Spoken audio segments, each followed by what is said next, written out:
Good morning, beautiful people. It is Friday, the 26th of June. Welcome to TDA, the day after. Your favorite news platform and the home of popular culture as defined by you wonderful people that make up this fabulous culture. And of course, we're hosted by the very best. Brent, you in the building? Morning, beautiful family. Come on. Welcome to the weekend. I hope you're all looking forward to it. I hope you all don't have as long a weekend as I do. Just thinking about it. Mm. And I don't even know what's happening on Monday. Oh, yes. It's an interesting one. We have to decide what we're Mm. doing on Monday. So, a little context. In fact, maybe we should do a poll. Just about to say that to you. Maybe we should do a poll. I'm going to do a poll probably when we're in full swing Yeah. because I want as many people contributing in the poll as possible. But tell them first, though. So at least people start reacting to it. Everyone jumps in and understands the context. And then we give them the poll. So obviously, I would have done that All mid right. show so that everybody can contribute to the poll. I wouldn't do it now because it defeats the point of me wanting as many people on as possible. No, that's what I'm saying, though. So I will say it twice. Yeah. Why should I say it twice? Because what's the thing? Say it twice. Twice is nice. Where's that originally from? I have no idea. Have you seen the video that kind of went kind of semi-viral with Beanos and Mo? No, I've not seen it, man. All right. You can play it, Um, yeah? Which more are we talking about? you don't know Mo. I would say Mo, but you wouldn't know what I'm talking about. No behavior more. So you do know Mo. Yeah, but there's loads of those. So that's what I need to ask you, man. Oh, how come you know Mo?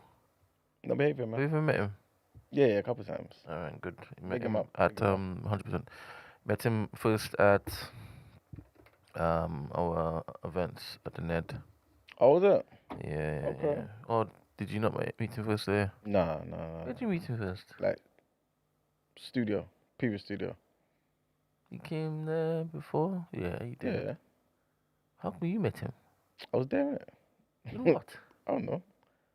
I need to do what? I was just there, innit? I'm always there. I don't know why you said that. I know why I said that because you had no business being in the studio at that time. Why would you? I might just come to talk to you about something or do something. I don't know. In the evening on a Thursday? Yeah. It didn't happen all the time, so I must have been there for a reason. You know what I'm saying? Maybe. Yeah. Mm. Yeah, but that's the first time, like, obviously, I've seen him, innit? Mm. Been talking stuff, but that's the first time I've seen him. And then, obviously, I think I've seen him a couple of times here as well, innit?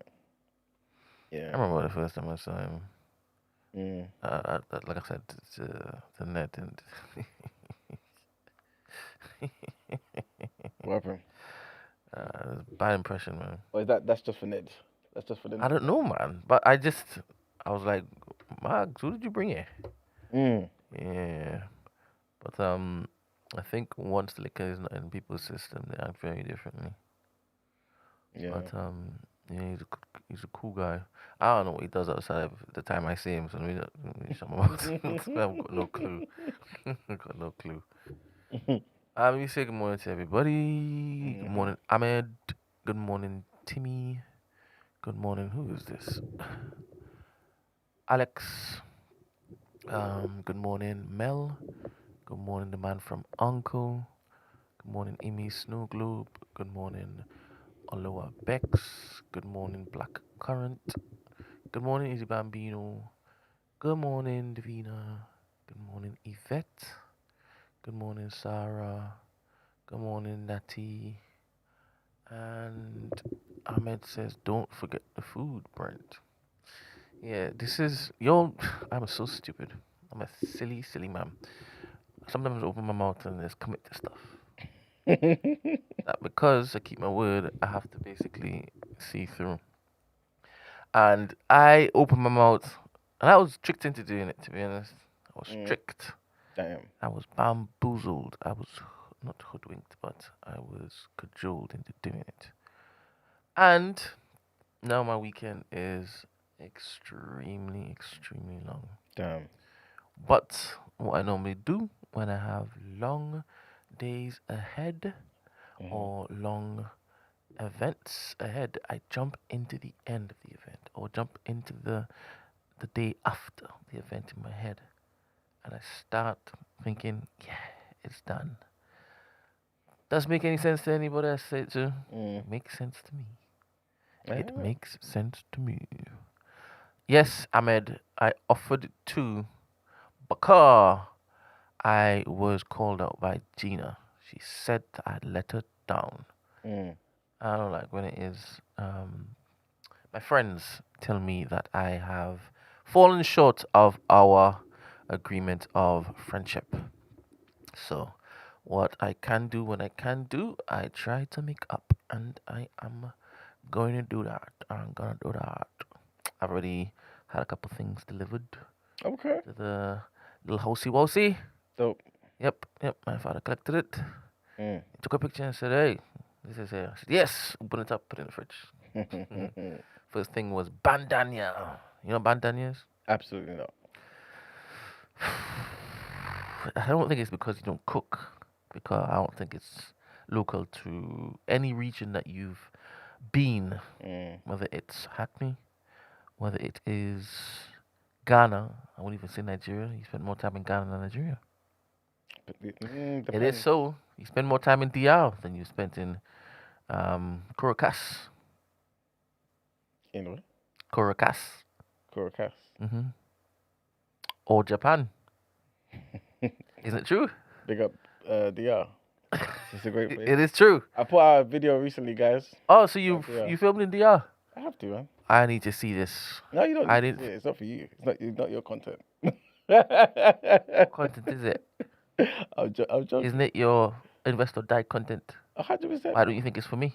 It's a joke. Why don't you think it's for me? I was trying Don't to you make think I have invested a lot of my time, that's why you money? that's why you won't die. You know what I'm saying? Amen and All right, then. amen. Exactly. No, I was trying to play it like it was about some other type of content, innit?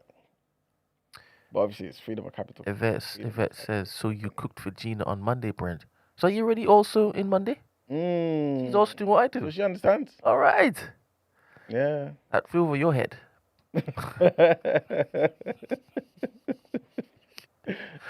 Wow, this is crazy.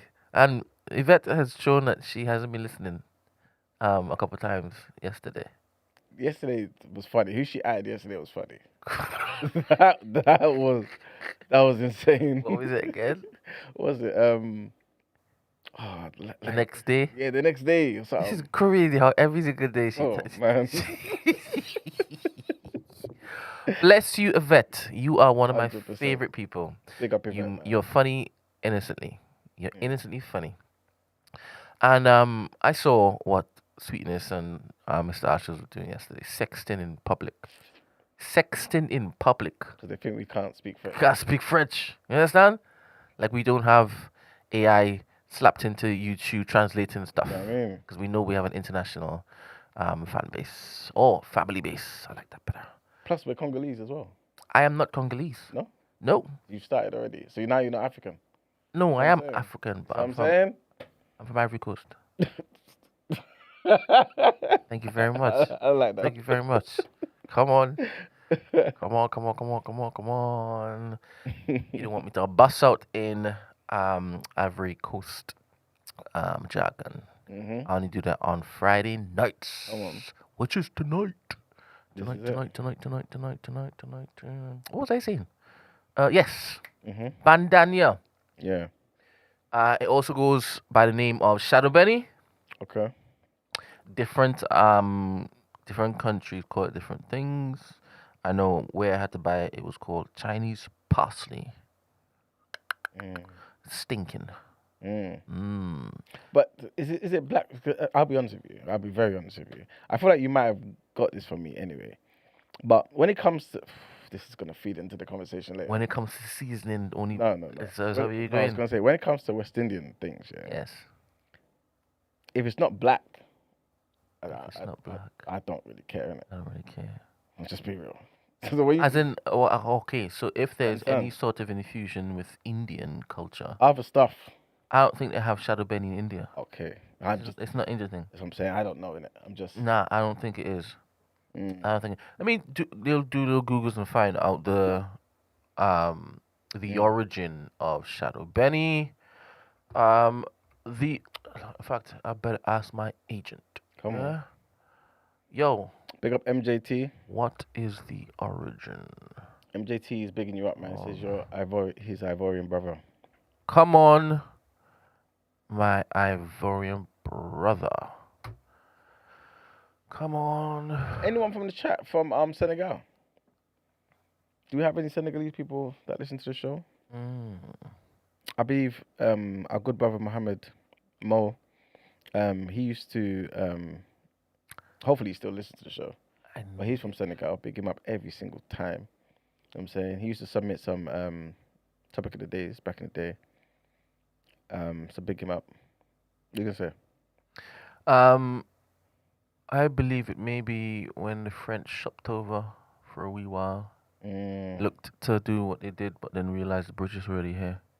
So all they did was stood on the boat and threw some seeds onto the land, fertile ground. Everywhere in Trinidad is fertile ground. Everywhere. You just put your foot there and pop, you have a baby. Straight away. You have a baby straight away. Some women don't believe that that's what happens. Till they go for carnival. How is that connected? I don't. Have I started? What? Oh my god. What the hell? TLC. I need you. I need the listeners' couch, goddammit. Listen to me. You know what I'm saying? I need your help. Oh my god. I believe it's. I think from the French Creole quarters. I think that's how it was introduced to Trinidad. Okay. But anywhere and everywhere in Trinidad, it just grows wild, and it is the waviest herb. Okay. Yeah, green herb. Yeah. I hear it. That you can basically put in your seasoning. Yeah, so they don't sell it here. Unless if you go to a Thai shop or a Chinese shop or this that, so I normally get it ordered and then make the green seasoning quick. Ahmed says, I see black melanin, and that's enough. What's that in response to? Is that in response to what I said about? Yeah. Yeah. That's why we're not on the same page. Sorry, Yvette. So that was a yes. No. It wasn't a yes. Monday is in a couple of days' time. Well, 3 days. So Monday is when I'm going to. No, I'd already have cooked with Gina, but Monday you may not even see us. And we'll tell you why. You may see us in the news. Or you may see us in a thought piece on Twitter. For real, man. Damn. Oh my goody gosh. Oh my goody gosh. Big up Ahmed. Clarity. Always giving praise to Allah. You know what I'm saying? May Allah give you clarity and make you recognize the deep oceans that you're trying to walk yourself into. Ocean. Because it's deep. The deep waters is deep. Wade in the deep waters. Yeah, man. Oceans. Have you ever had a root canal? What? No. What have you had done in the dentist chair? There's fillings. Yeah. Yeah. You ever had dentures? No, man. You ever want any gold teeth? No. Why? Just wasn't appealing to me, man. How about like tattoos? No, not really, you know. Not really. Yeah, not really appealing. Very different. No, not if it's is it appealing. Would you up for it? No. All right, cool. How about piercings? No. I'll go piercing. Serious. Only people that I'm going to be intimate with will know those. Big up them. Because where's? I hate it creates a nice friction. Yeah, experience. I hear it. Yeah. I have to test it out one day. One day. I don't know why I got it. If it is, I wasn't going to test it out immediately.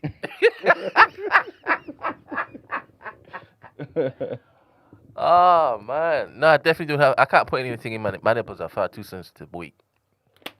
I'll be walking around just going all the time. That's terrible. Terrible. People would think that I was happy to see them all the time. It's just not for us, though, isn't it? Nipple persons? Yeah. Us as in men? Yeah. Oh, I don't know about that. No, it's not. It's just that one. I'm my not. mind veering towards the green. My mind is changing. Is that what they do over there, the greens? Change minds, yeah. Greens, is that what you lot do? They change minds and they change lives. You can do all of that Go the without... green. Yeah, but you don't have to start doing those things there, innit? All right, now that we've kind of segued into this, is there anything that you've ever done that you never thought that you would do when you like, oh, okay, maybe I should have done this earlier? Think about it. Don't just say no. No. Is it probably Yeah, of course. Stop eating meat. Okay. Yeah, that's one. What else? That's the first thing that comes to mind, to be fair. Yeah, but that's not sexy, man. That's what I'm saying. Give the people something. We're podcasting today.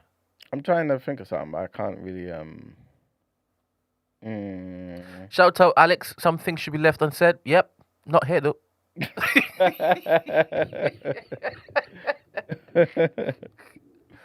I don't know, man. Can't think of that, really. Yeah, of course you can't. Yeah. Just went for the easy one. No, that's the first one. Low-hanging fruits. That's the first one that came to mind. This is not dangerous podcasting. Let's see what have I done. The thing that That's insane.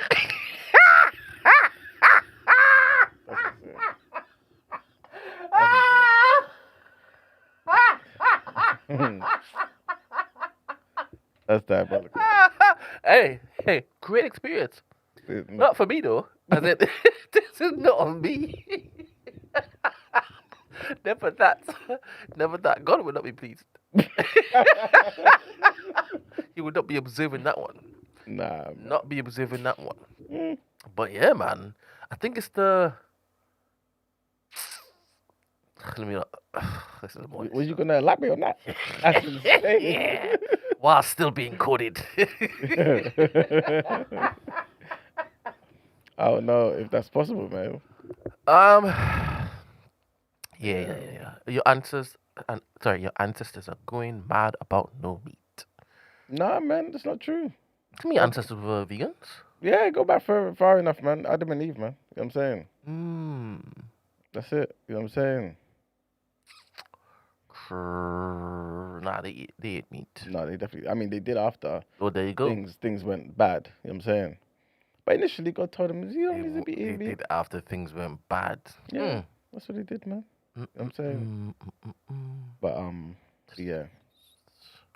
Black Current says, imagine tuning in for the first time to this convo. What should we start when we start talking about Africans versus Caribbeans? Watch. You think the people are gonna get sensitive? Not the people. Okay. But the people may. See what I did there? True indeed. Not the people, but the people. Yeah. We'll Not see. the people. Did you just call me a pussy? What? Did you say pussy? I said we'll see. Oh, right. That's what happens when it's you talk about talking. I might not hear something. Mine's gone somewhere else.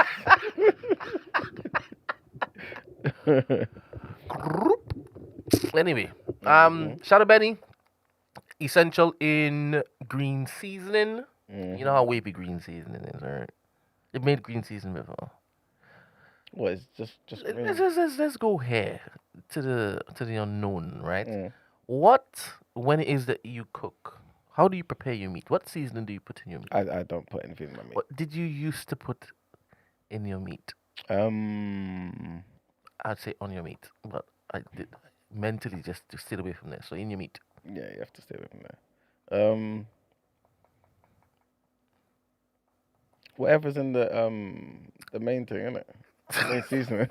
Wait, you just did all purpose. Yeah, but then do you all have all purpose? What is you all? As in typical Nigerian. I'm talking about typical Nigerian. Yeah, everyone. Yeah, of course. But then obviously you'd kind of get different things to enhance different things, innit? You know what I'm saying? I really love how Suya looks like at the end. Yeah. But then, She was amazing, man. yeah, you'll put a lot of that. What's it called on it? The orange stuff. Yeah.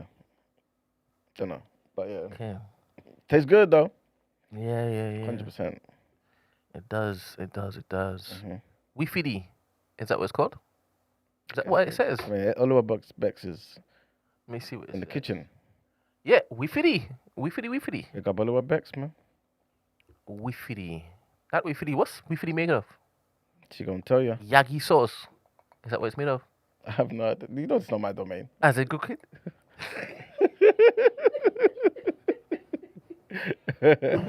You know what I'm saying? Like, obviously, if something happens, you go and end up on an island somewhere, and you know what I'm saying? You got the skill for that. But everyday life, why? Would you kill a pig and put it on a fire? Do you know how to do that much? Do you know how to make a fire? Yeah, oh yeah. Have you made a fire before? Yeah, 100%. Remember, I used to go camping. When? When did I used to go camping? That's the question that I would follow. I used to go camping, and it's the first time people heard you say you used to go camping, so it makes sense. I would follow. It was a very Here we go. Here we go. I don't know what you're talking about, but it was just during that period in time when I used to go out there and start cultivating different environments and seeing the different groups that I could move into and create. You know what I'm saying? Yes. So 100%, man. I used to go there and show people the light, Ooh. literally and figuratively. Ooh, okay. So how do you make a fire? Oh, it depends on what environment you're in. Okay. You understand? Sometimes I could just speak it. Sometimes I have to use dry twigs and stones and get the spark and everything. You know what I'm saying? So it depends. It all depends. You know. Yeah. So you would definitely kill a pig and eat Yeah. it. What for? Oh, if for example my life depended on it. Yeah. Yeah, if my life depended on it. Yeah. You eat pork. If my life depended on it, yeah. That is cool. I know certain Rastaman that wouldn't. Yeah, but then you did. He would choose death. Yes, he would choose death. Yeah, I mean the law was made for man, not man for the law, innit? Now you decide that you're Not going now. to. It's just the reality. Like But- all of this stuff is for you. But it should always be followed, surely. What do you mean it should always The law is made for man, not man for the law. That should always be followed. Exactly. Not only when it's convenient to call No, yourself a it's vegan. not a convenient thing. It's a life or death thing. Your chief aim here is to survive. If you don't survive, what the hell are you doing? It's rubbish. The Catechism says the chief aim of man is to glorify God and fantastic. to enjoy Him forever. It's fantastic. The reality is, if you you can't do that from the grave. You know what I'm saying? You must be alive. So you would do anything to survive, right? Not anything. Something you have to die for. That one there. Something you just gotta say, I'm sorry. You know what I'm saying? Wait, God can't give me. This guy generally might be schizophrenic. Who? I have to ask who because Ahmed said it. So No, but you know. it will lean towards you, but I don't think it's you. Okay, let's see. You ain't me saying anything schizo. What does schizophrenic mean? Doctor. Ask the one who said it. Don't do that. Don't do. I'm the one you're saying no. Don't do something, and this maniac is calling me He schizophrenic. could be talking about me. Let's see. He could be talking about me. Let's see. Let's see. I am exhibiting There's behavior. a Discord as well, by the way. There's a Discord as well. Why are you heralding the guy? He's got such a wonderful, soft, gentle voice. Yeah. Just like his countenance and his spirit. Think of everybody. One of my very favorite family members, Ahmed, is. But is it me that you're calling schizo? I don't mind. I don't mind anybody labeling me, to be honest. People label me all the time. Just yesterday, I swear, somebody was suggesting that I don't have a family to go home to. So they were labeling me up. Oh. And I don't know if it was connected to whether they were trying to find out if I had a wife and child. Do you understand? And you know how I am. I'm like, just speak plainly. Speak plainly. Mm-hmm. So who you calling schizo? Ahmed. Anyway, where was I? Vegan. Mm-hmm. What was I saying? Doing Camping fires. No, eating pork to stay alive. yeah. Yeah. Doing anything to survive. Yeah. And certain things you have to just go. So you would do anything to survive. You kill a man to survive. Oh yeah, easy. But I'm talking about other Would you things. kill a woman to survive? Well, of course. Would you beat up a woman to survive? What's the difference? There's a difference in language, verbiage. You beat up a woman. Everyone will do whatever's Because necessary when to the survive. detail is detailing, you Yeah. understand? You're like, whew, You know what? You know what? When 20 said, no, actually, I wouldn't. I would die. I don't believe you. Yeah, I will. Tone of your voice. Yes. I don't believe I'll you. die. Ahmed says, I can't believe it's even a question, yo. But it needs to be. It needs to be. Calling somebody a schizo, I don't think it's good.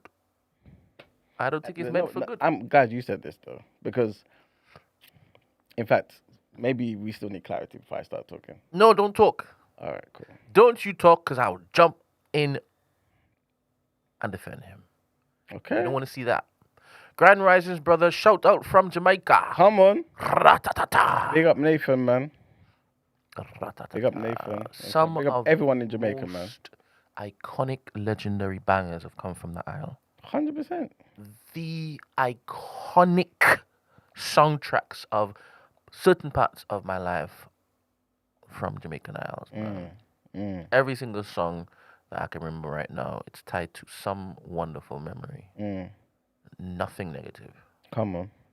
And for people to make a genre or a music or a sound that is so essentially, quintessentially tied to my wonderful memories, I'm always going to love Jamaica. Come on. I'll always pour into Jamaica. Yes, indeed. Everything. 100%, man. Everything. Big up Jamaica, man. This guy. Maybe it is you that's the schizo. I'm trying to have him say Brent. Trying to have him say because any other answer is I don't like it. I don't want it to be. Because you understand what will come next. You understand? All right.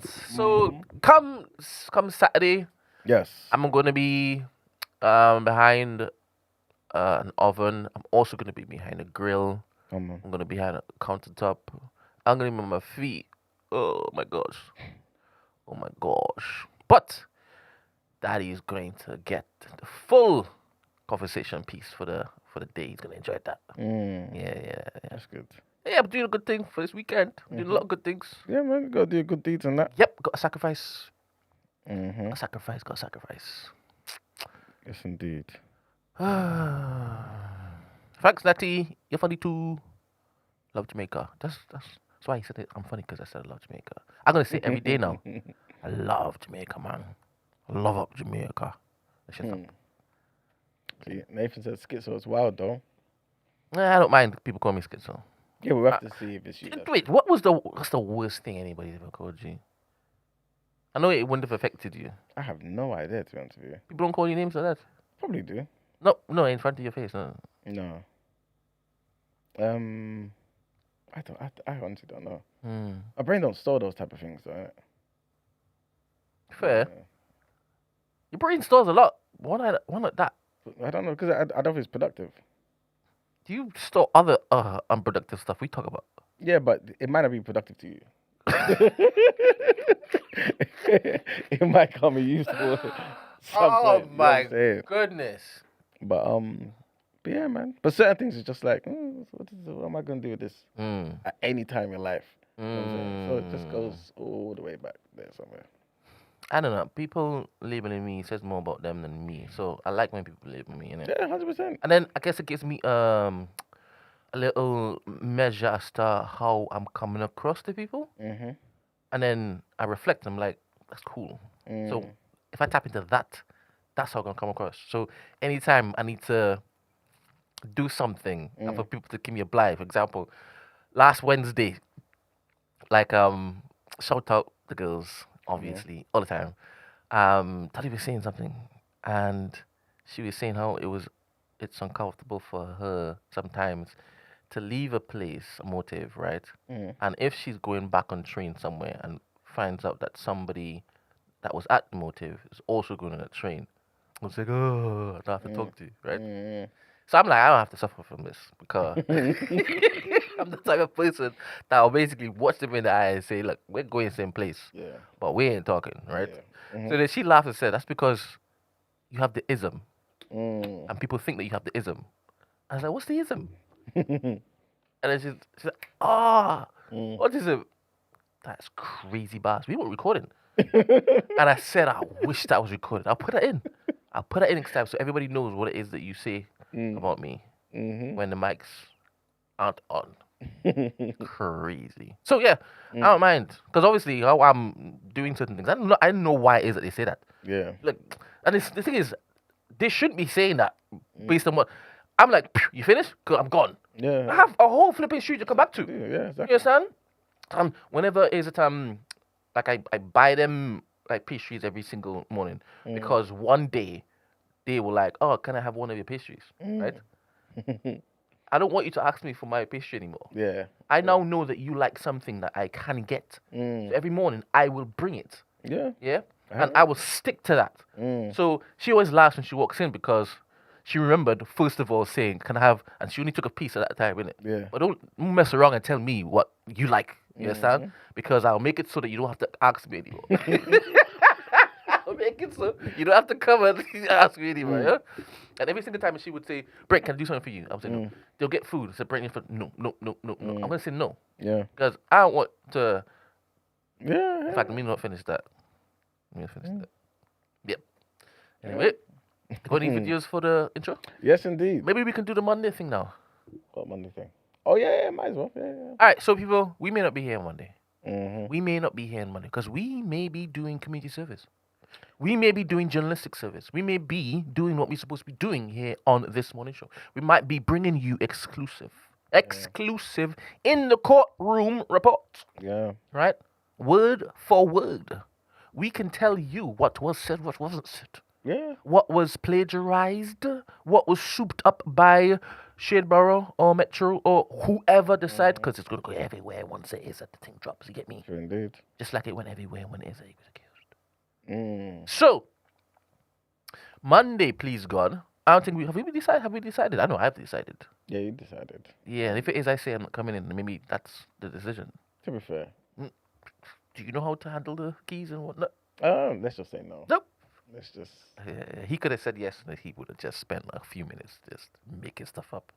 This is it. But I never do that. So, on Monday, and please, Emmanuel's AI, can you construct this poll, please? Should TDA go to Michael Ward's trial? Yes. No. WTF. See, that's when people start. I've introduced something that is going to start pressing it now. Yeah. Is that a psychological thing for bad people? I don't know. Or is it just people full stop? Yeah, I think so. It's just people. Want to give them more, and then the added one is a bit mischievous. They'll go for the mischievous one. Would you do that? Would you click that? Yeah. Why would you click that, Emmanuel? No, I wouldn't click it. No, because I don't like it. Yes or no. You know what I'm saying? That's it. That's it. But maybe there's more nuance there. Not in this situation. Not in this situation. It's either we go or we don't go. It's either we go or we don't go. That's it. So they shouldn't like vent their frustration as to why they've been asked to do it. In the chat, do that. In the chat, do it. In the poll, no. In the poll, no. Stick to the agenda. Oh gosh. You know, yes or no. That's it. All right. So Michael Ward in Snaresbrook Crown Court on Monday, the 29th of June, is going to be tried by a collection of his peers. Yes, indeed. And Emmanuel was invited. And he was said to have +4. Come on. And he decided to basically extend it to me. I would be one of those +4. Come on. I made it can come as well. You know what I'm saying? He said he knows Michael. So maybe he's got a +5 or something. I know Michael. Yeah. What does that mean? Yeah, he knows Michael, innit? Everybody knows a Michael. No, he knows Michael Ward. Oh, really? Yeah. So Were you there? He'd probably be... he'll probably be at the courtroom. He'll be at the courtroom with his people them. You understand? Yeah. Because he knows Michael. Yeah. Back your boy. If he's innocent, justice will prevail. Whose boy?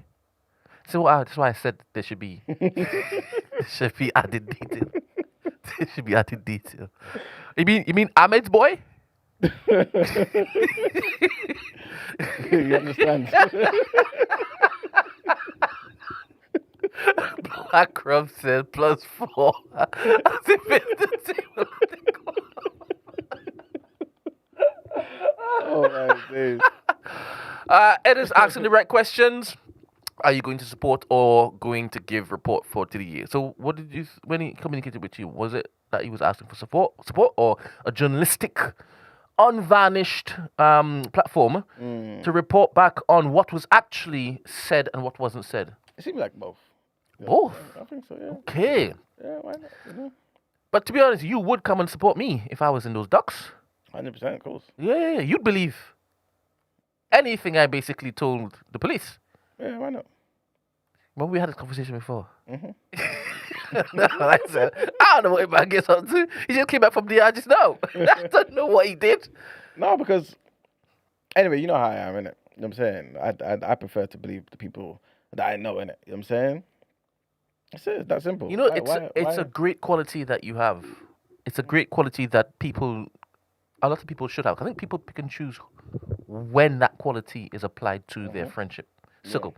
Because for some, they'll be like, sorry, I am not putting my neck out, whining my neck out of my shoulder sockets to basically vouch for that person. I do not know. I've seen enough to know, no. But for others, 100%, I'm going to support because I believe her or him. I think you need people like that in your life. Yeah. And you need to be surrounded by people who will give you bare reasons to be as, what is it called? Loyal as possible. Yeah. You should. But I've watched too much like British TV, man. I hear it. They do that. They do that best. Mm. Yeah, they paint a picture. Hey, has our AI done a poll yet? Let's see. TDA, yeah. Nope, not yet. Maybe the TDA AI is not. I think we misunderstood what Ahmed said, man. So I need to apologize. What did he say? Well, he said I know Michael, and evidently, it doesn't mean he knows Michael. I don't like how you're phrasing that. Hold up. Hold up. What is going on? Does Iman know my life? And then And that was based off me saying he knows Michael. he came my uni for a week to crash with his boy from ends. This was 2016. I think he was only doing modeling them times. Yeah, he spent a stint modeling. I only know this because I read it somewhere. Not that I was in his life when he was doing that. Yeah. Fantastic. Let me make the poll because I don't think my AI is around. That's okay. The AI is down. AI is down. What we seeing? TDA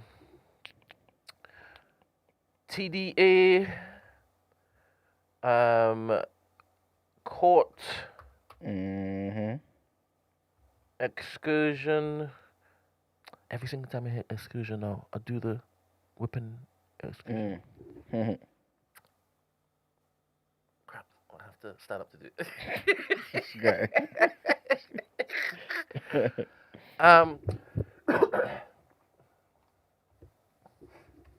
Oops. What happened?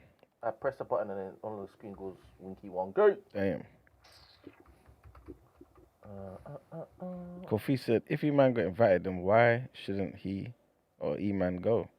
Because then I won't be on TDA, man. You know what I'm saying? So basically, we're asking you guys, what would you prefer? You know what I'm saying? Would you prefer I and the rest of the team are here on Monday, or would you prefer that we go to the courthouse, man, and let you know what's going on? Let you know what the judge says, let you know what the plea is, let you know what the jury... Because we will give the detail, you know. Everything. All the evidence is presented, and why it is the jury probably said this or that, we would break it down. You wouldn't find this in a regular article from your favorite news provider. To be fair, though, I might paraphrase, though. But I don't want to take notes. I thought you had an eidetic memory. Yeah, 100%. But, you know... Yeah. All right, I've done it. So you say there should only be two options. Come on. Yes and no. And please understand because for some people, comprehension is a challenge. If it's a yes, we'll be in the courthouse, meaning we won't be here. You have to be clear. Yeah, it's in the morning. Yes, we will be there and not here. Why you do that? No, because some people's... Yvette is not like that. What the hell are you doing? The show's gonna end. What's going? This? Oh my! Who are you talking to then? Just people who struggle with comprehension. They know who they are because they didn't understand them when I first said it. You know what I'm saying? So it's them. You know what I'm saying? Brent, he's probably watching the live from his cell, or if he's out on bail, he was at the parade. What? To be fair, that was an important parade. You can't miss it. You had to be there. LB was at the parade too. Oh God. Yeah. What's going on, man? That's why we need to be there. That's why we are not here. Yeah. When we're here, we talk. Yeah, for real. It's out about. Things just happen, guys. This is terrible. This is terrible. Where's the poll? Ain't come up on my screen. Mr. The Fall, please join the Discord when we get to the topic of the day. Because if you say you have a lot to talk about today's topic, and today's topic is going to be spicy. Come on. And then we're just giving you the weefity, the soya sauce, yeah? Before we get into the actual meat, because it's going to be a good one.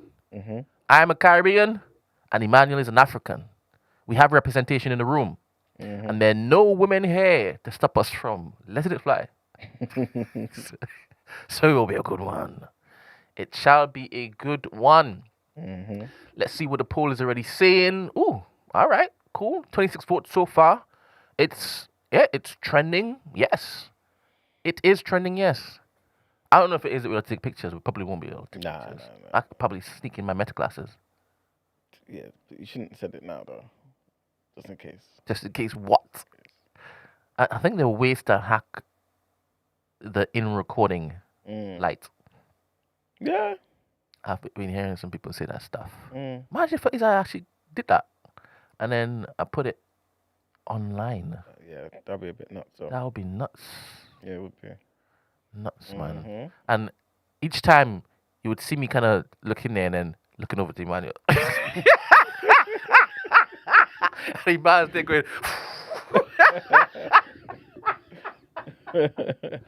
Ah, man. All right, MJT, you've already made your mind up. Gina Yashere was simply just telling the truth. We'll get to it. We shall get to it. Oh, Crud Crow said LV never even seen Arsenal lift the trophy. He'd been locked up that long. Is that the case? Or am I misunderstanding what he's saying? Maybe he's correct. I think Crud Crow... I like Crud Crow. He only types sense. 100%. He only types sense. So yeah, I'll go with that. I'll go with that. Well, I'm not even going to check anything. I'll just go with that. Yeah, 100%, man. Big up Crud Crow every single time. He understands. You know what I'm saying? Yeah, he understands. He's not one of those who's going to be emotional. Oh gosh. Saying things in the chat. You know what I'm saying? Acting outside of the agenda, they are. One day. One day what? What's going to happen? One day. The chat's going to be invited to the studio. Waiting for the day. Please open the door. Make it happen. My goodness. In fact. You know, some of the chat are brawlic, you know? Pick them up. Pick them up every single time. I mean. You'll mash up if it is that you talk out the 10. Okay, let's see. You'll mash you up. Come on. Fortification galore. Fortification. You just need to put the powder on your face. That's it. And then you'll just be dead. And the judge will say, that's impossible. The judge will say, that's impossible. Right. If anybody says yes or no and you'll want to elaborate, you can put it in the chat. You can let us know. But it looks like we're going, Emmanuel. 71% already. Damn. 35 votes. Damn. It is trending up. Come on. They really want the mess. Mm. They want the mess. But I'm glad they've seen it. Well, they're not seeing it as support. Need Basayo here to lead the charge for the ladies every time he starts gender wars. Why do you think? Who's the he that? Me? Yeah. Why do you? When have I ever started a gender war? You're not a gender war fella. Oh my goodness. You're I'm the one who anti-gender war. Thank you very much. Uh, I say every single time we need each other. Why are we wasting time with you gender even wars? say we need more women. That's You what you understand? always say. Big them out every single time. We need more men. Men need more women by our sides. That's what it is. Ed, are you one of those with the comprehension challenges? Oh gosh. No, because I'm saying something. I just said Oh, it the other way. gosh. No, I big up Ed every single time, man. Emmy says, I wasn't aware there was tension until. That's an unfinished sentence. Oh. She finished it in the next one. Podcast, MJT. I wasn't aware there were tensions between black men and women until podcast. I like the fact that you're saying positive. Podcasts are net negative. I mean, she's not saying that. That's exactly how I've translated it. Iman is race war. That doesn't sound like a complete sentence, but he's made it happen. I think he's saying he ain't the gender war stuff. He's for the. Is race war. Yeah. Okay, he's not gender war. He's race war. It's not true either. That should have a little jingle attached to it. That's not true either, by the way. Oh, all of us. Shout out K Price. He's waiting patiently. Come on. In the Discord, like everybody should. Once Yeah, we get to the topic of the day, I'm looking forward to K Price's commentary on this. As a West Indian man. Oh, it's half, man. And a West Indian man and a Ghanaian. Come on. There you go. So there you go. So I'm as far as if people gonna ask me which side I claim both. Because I was not raised to prefer one side over the other. Big up, man. All right. So hold on to that because we're gonna really get into it. We're gonna really get into it. Emmy said no there. Black Rob, that's his main hustle. Gender wars is his side. I like how it is. Black Rob is decided to basically malign you this morning. Just Ed. Ed is saying no. That's just Ed. I keep getting Black Boy Joy. Thinking it's. He tried to hide. He tried to hide and get his insults off. And called himself Black Boy Joy. Joy, you know. All he's sending is just doom. To me. Doom. You know what I'm saying? Doom. What have I done to this man? You know what I'm saying? I think the main thing people had an issue with is her saying, we ain't going to get into that. I'm not going to get into that just Not yet. Not yet. All right, let's see the results. 42 votes. Man, I think it's sorted. I mean, we could leave it for a while, innit? Wait, you wanted to basically change? Absolutely not. So we do. But it's good to have more. I wasn't going to close it off. I was just going to report on it. So what's the thingy now? It is now 72%. Okay. 43 votes. Saying we need to go and support Michael Ward at Snaresbrook Crown Court. Is that what the poll was? What? Is that what the poll was? What? It says what we saying. Should TDA go to the courthouse on Monday? Okay. So we came in and said yes. So you know what? For those who said no, why no? You know what I'm saying? For those who said no, but then again, some of those who said no may not say. As in they may not type. Yeah. Let me, if you can insult them some more. Yeah. I'm trying to think who I can envision on that side. So I can make the insults powerful. Okay. Let's see where you go with this. Go on. But as a good man. Oh, look at this guy. As a good man, let me behave myself. Yeah, man.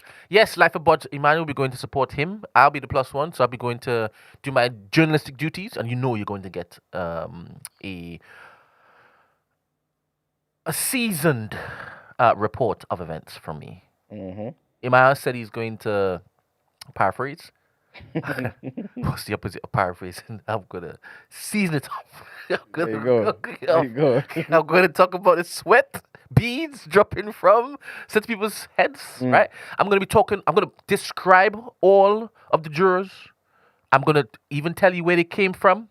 Yep. Right. That's important. Yep. I'm gonna tell you why it is they went with whatever decision they went with. I'm gonna tell you who was the boss in that jury room. I'll be able to see. I would be able to see.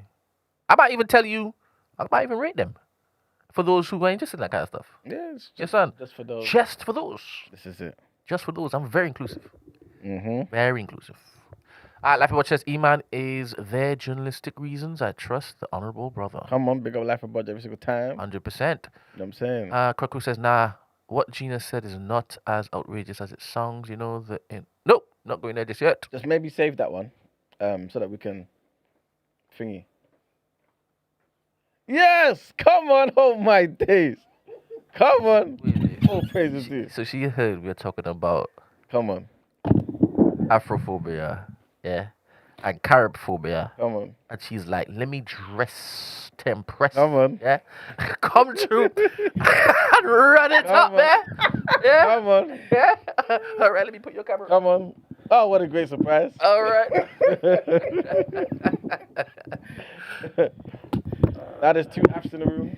You know what I'm saying? It's not even 2 against 1, to be honest. I am. Yeah. I understand. I'm just displaced. There you go. I am just displaced. You're displaced. You're funny. You're funny. You're displaced. I am African by way of Trinidad. By way of Trinidad. Black side. Sorry. Can't help myself. Around me, you can run those things. Damn. Around me, you can run those things. I am fine with that. Hair looks wonderful. I like the little thing that's coming onto the side. You understand? You know, bringing a little youth thing. All right, dirt. Come on. Come on. All right. Let's get into the. Have we got any videos for the intro? We do, you know. Intro. You know what? Let's get the top 2 out of the way. All right, So, done. 27, 20. 27 and 28. You want to cast your votes? What am I going to say? Shanice. Why am I saying that you look like a West Indian now? Christy, you want to cast your vote? Should we be going to support Michael Ward at Smith Court? You're going anyway. You're going. Don't skew the results.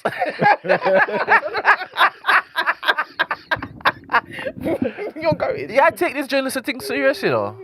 I was watching Ivan. He was just looking so like squirmish about this, saying why he just looked yes, he looked so uncomfortable. About what? About yes. Oh man. He's like, you get that look in your face like, what are you doing? He probably wants to shout in court. She did it. She's a liar. That is no, Brent. You would say that? That is diabolical. Like, would you Arthur Fist? No, I wouldn't do anything. I'm just there as a journalist. That's it. To come back and power. Trying to bring the black man down. Not another one. Terrible.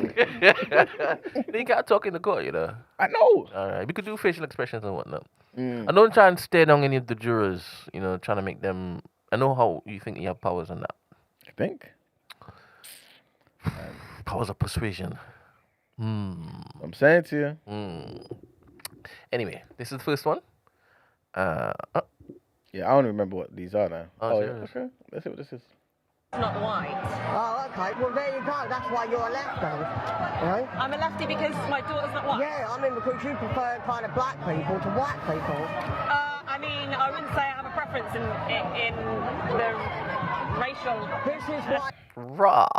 Just say yes and give it down, but yes and what? Yes and what? You're supporting refugees because you prefer to have a white, you prefer to have a black man or like illegal immigrant to a white man. That's why you're in favour. Now wait a minute, this is.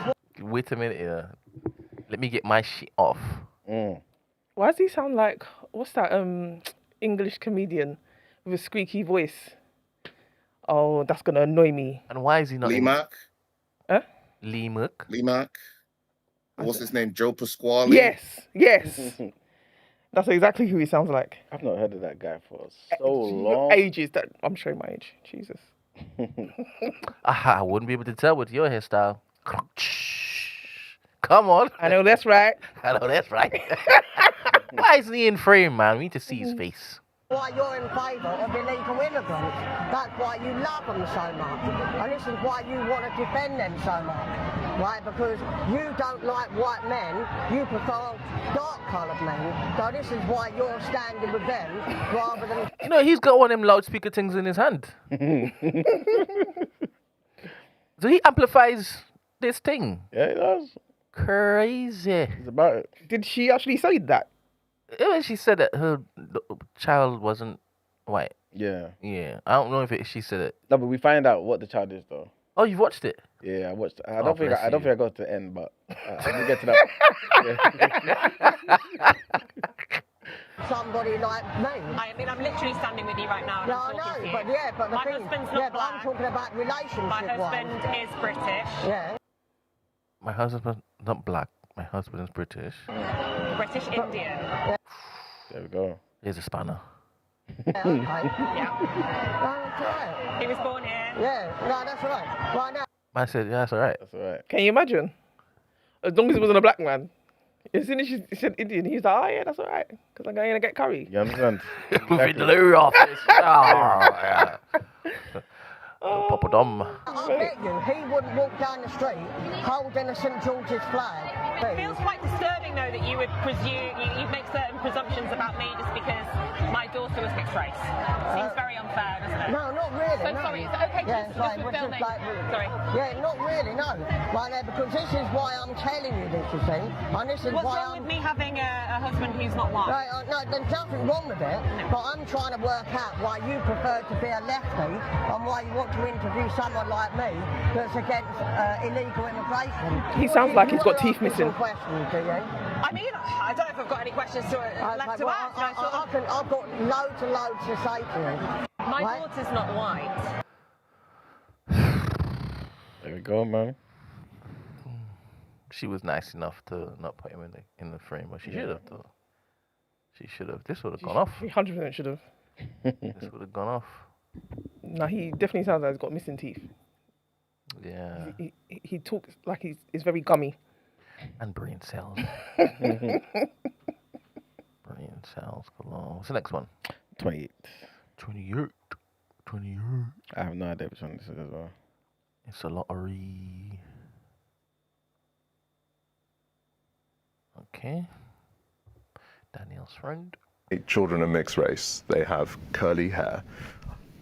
Thank God I wasn't there on the day, but my wife was in a children's playground.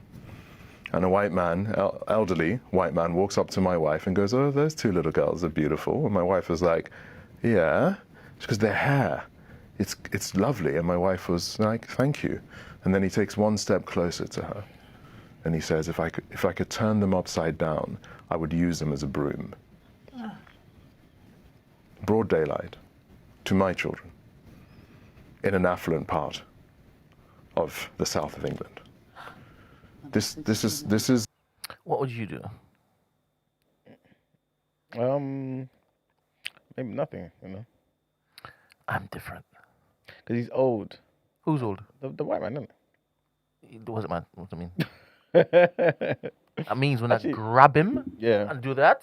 Yeah. Yeah, 100%. and then Then he will start lying. bruise. Stuff. That's fine. That's fine. I just need him to be afraid. No, 100%. I need to put fear in him immediately. Immediately. Mm.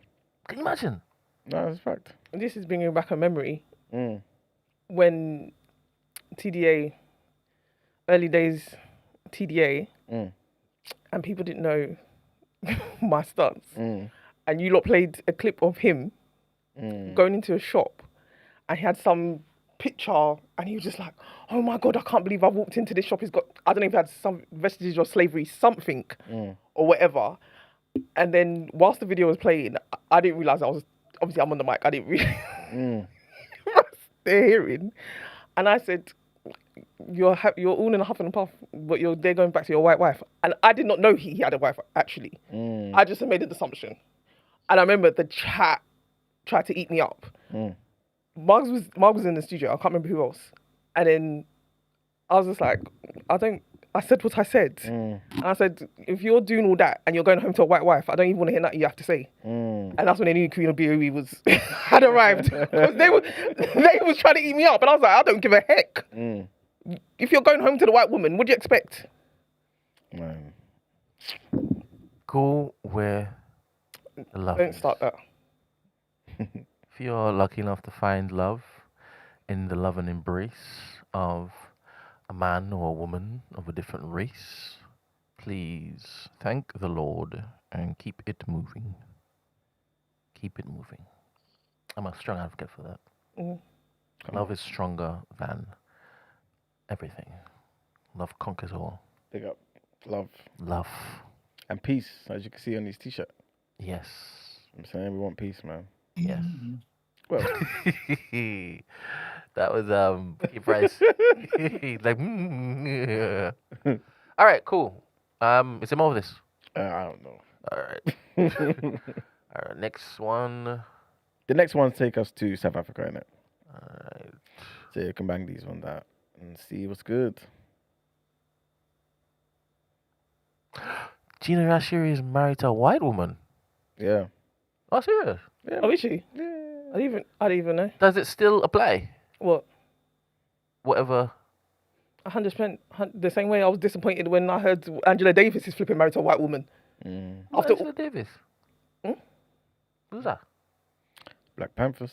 Yes. Legendary. I just Serious? thought, what are we doing here? Yeah. I was so disappointed.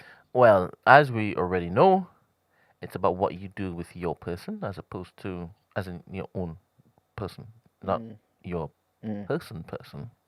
I like when people start using that type of lingo. Yeah. Talk about their partners. Looking for my person. But I'm talking about the person you see when you look in the mirror. It's what you do with that, not who it is that you look to put covers over yourself and that person in bed. Amen and amen. You would say amen and amen, would you? Because most of your heroines are mixies. Most? They mix up. Swirlers, is that what you call it, swirlers? I don't call it any of that, though. But it's definitely not most, but it doesn't matter. Pick up everybody, It's man. so funny. You know the video I showed of you holding, what do they call it, a machine the other day? And there was a part of it where you were like, I just want to collect an award and then spend time with a certain person. Oh, yeah. There are some pictures with them. Like, yeah, that's just type.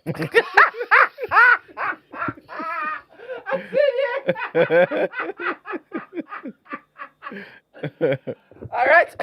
Let me see what is in this video. I've said enough. He actually told everybody he came back from DR. So he introduced. He opened the gate, but I wasn't prepared. You were here. Oh. You would have come right through. Yeah. But he's not going to mention it again. But but people should go and watch it. It's the latest episode of Freedom's Capital. man. Invest or die. Yeah, man. Did you see the racial tensions with Haiti? Watch the video. I'll send it to you, in fact. Everybody except the haters. You know what I'm saying? Okay. Watch Oh, man. latest video on Freedom's Capital, Dominican Republic.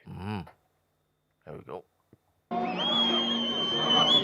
So to act as if South Africa is not a fundamentally African country is profoundly disingenuous.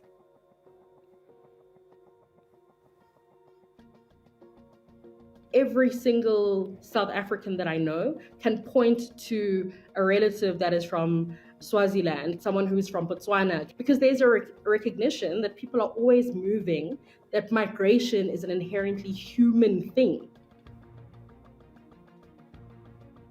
A lot of these xenophobic upswings are connected to election years. When we are meant to be asking ourselves really important questions as citizens about if we are being given the kind of political safeguards that we've asked for, what we get from the state is often an attempt to throw other things at us to distract us. And this is not just a South African strategy. We see Trump continuously use this idea of the wall, of keeping people out, outsiders and insiders, that things are going to be better once we make America great again. And we're realizing that none of those promises are legitimate. This narrative that, they're taking our jobs, they're taking our women, they're taking all of this. When they supposedly leave in the most horrific, gratuitous, violent ways possible, what are you then as a South African left with? And I think this is a question that Julius Malema asked. 300 Ghanaians went back to Ghana 3 days ago. Show me 300 jobs which were created after those 3 Ghanaians left. The reality is there are no jobs. We have a huge unemployment crisis in this country. It is devastating. our own state is failing. They're mandated to give us the kinds of things that we are asking them for. So employment, for access, for security, for actually living a dignified life in this country. But then to scapegoat these supposed strangers when this country has been built on strangers in the first place is a really absurd thing that I really struggle to reconcile with.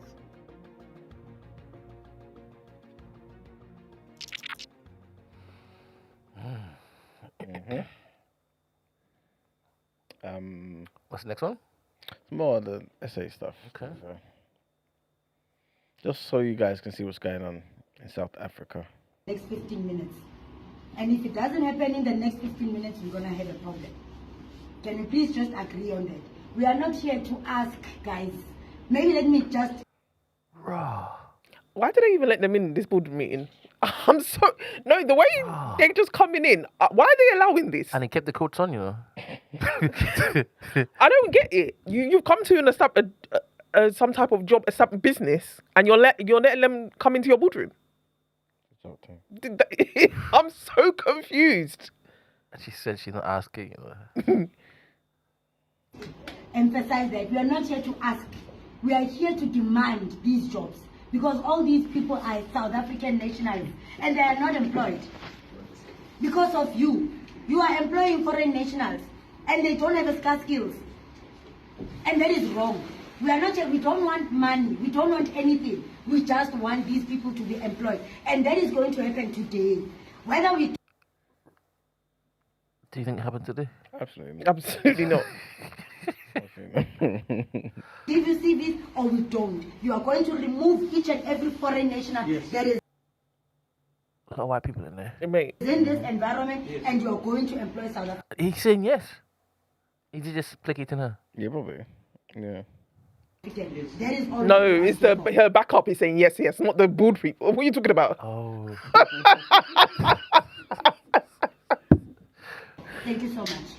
Thank you. I don't believe you. Can I request on the time? Going to happen. They cut it off before the black man spoke. So we know who's leading this movement. So there's one more clip there.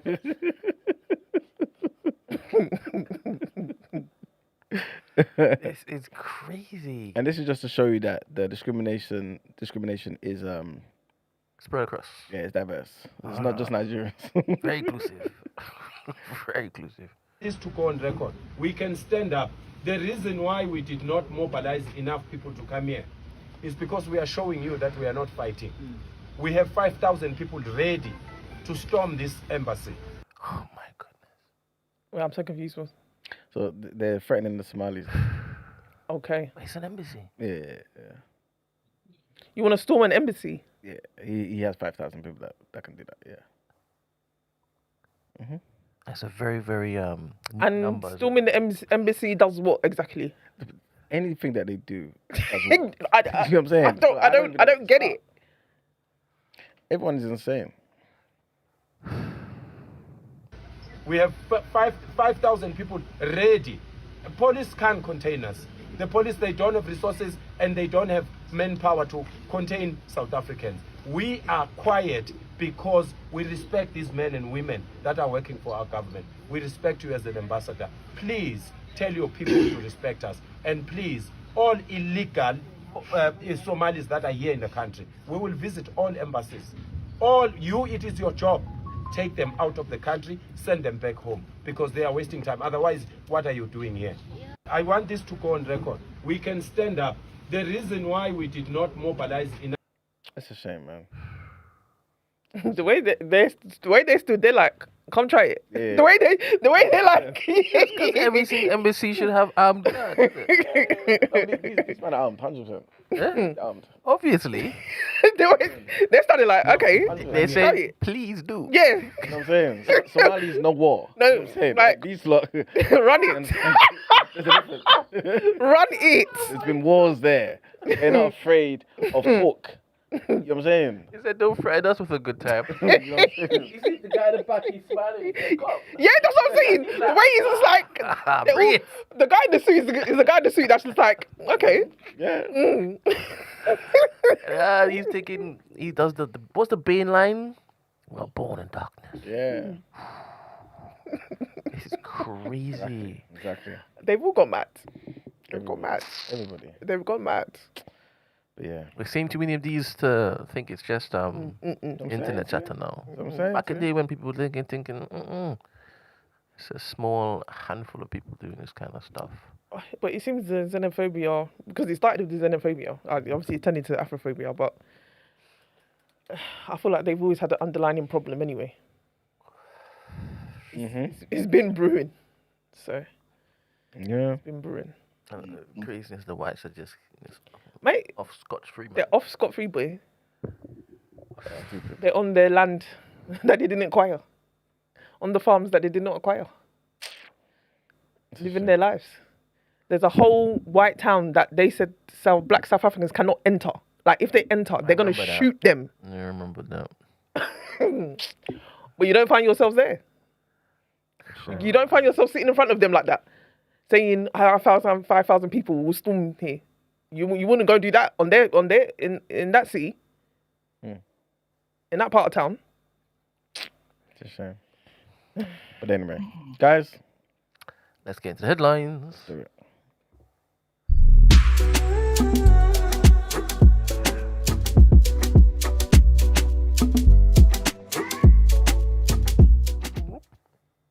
All right, people. So the first headline: King Charles, man, he has revealed. Remember yesterday we were talking about they want to be transparent with the amount of tax that they pay and things of that nature. Well, he has revealed that he paid £12.9 million in tax for the tax year 2024-2025, becoming the first monarch to reveal their tax bill. The level of tax paid by the king puts him in the top 100 of UK taxpayers. The Prince of Wales declared that he paid £7.76 million pounds tax over the same period. The figures in the annual royal report and the accounts show. It's also been revealed that the King and Queens will continue to live in Clarence House and not move into Buckingham Palace. The accounts show that the main source of annual public funding for the royal household, the sovereign grant, is rising to just under £100 million for the year 2027-2028. Next headline, I pretty much touched on it, to be fair. King Charles and Queen Camilla will not live at Buckingham Palace when the £369 million of refurbishments are completed next year. The palace, which has served as the official London residence of the UK sovereign since 1837, will continue to be the administrative headquarters of the monarchy, but the king has decided nearby Clarence House will remain his official home. The decision has been taken to allow greater public access to the landmark. This is what the officials have said. A 10-year refurbishment of Buckingham Palace, funded through a temporary increase in the sovereign grant, which pays for the official duties of the royals, is due to be completed in March. I said I got like sorry, Brent. I got a news alert, and they said their public funding is gonna double for the royals by 2000, double to 100 million. Yeah, yeah, by 2028. I didn't know it was double, but yeah, 100 million. Yeah. Yeah, but what they're saying is it's temporary though. It's just to pay for the works, and then it's going to go back down. Can you imagine? And these people are on road.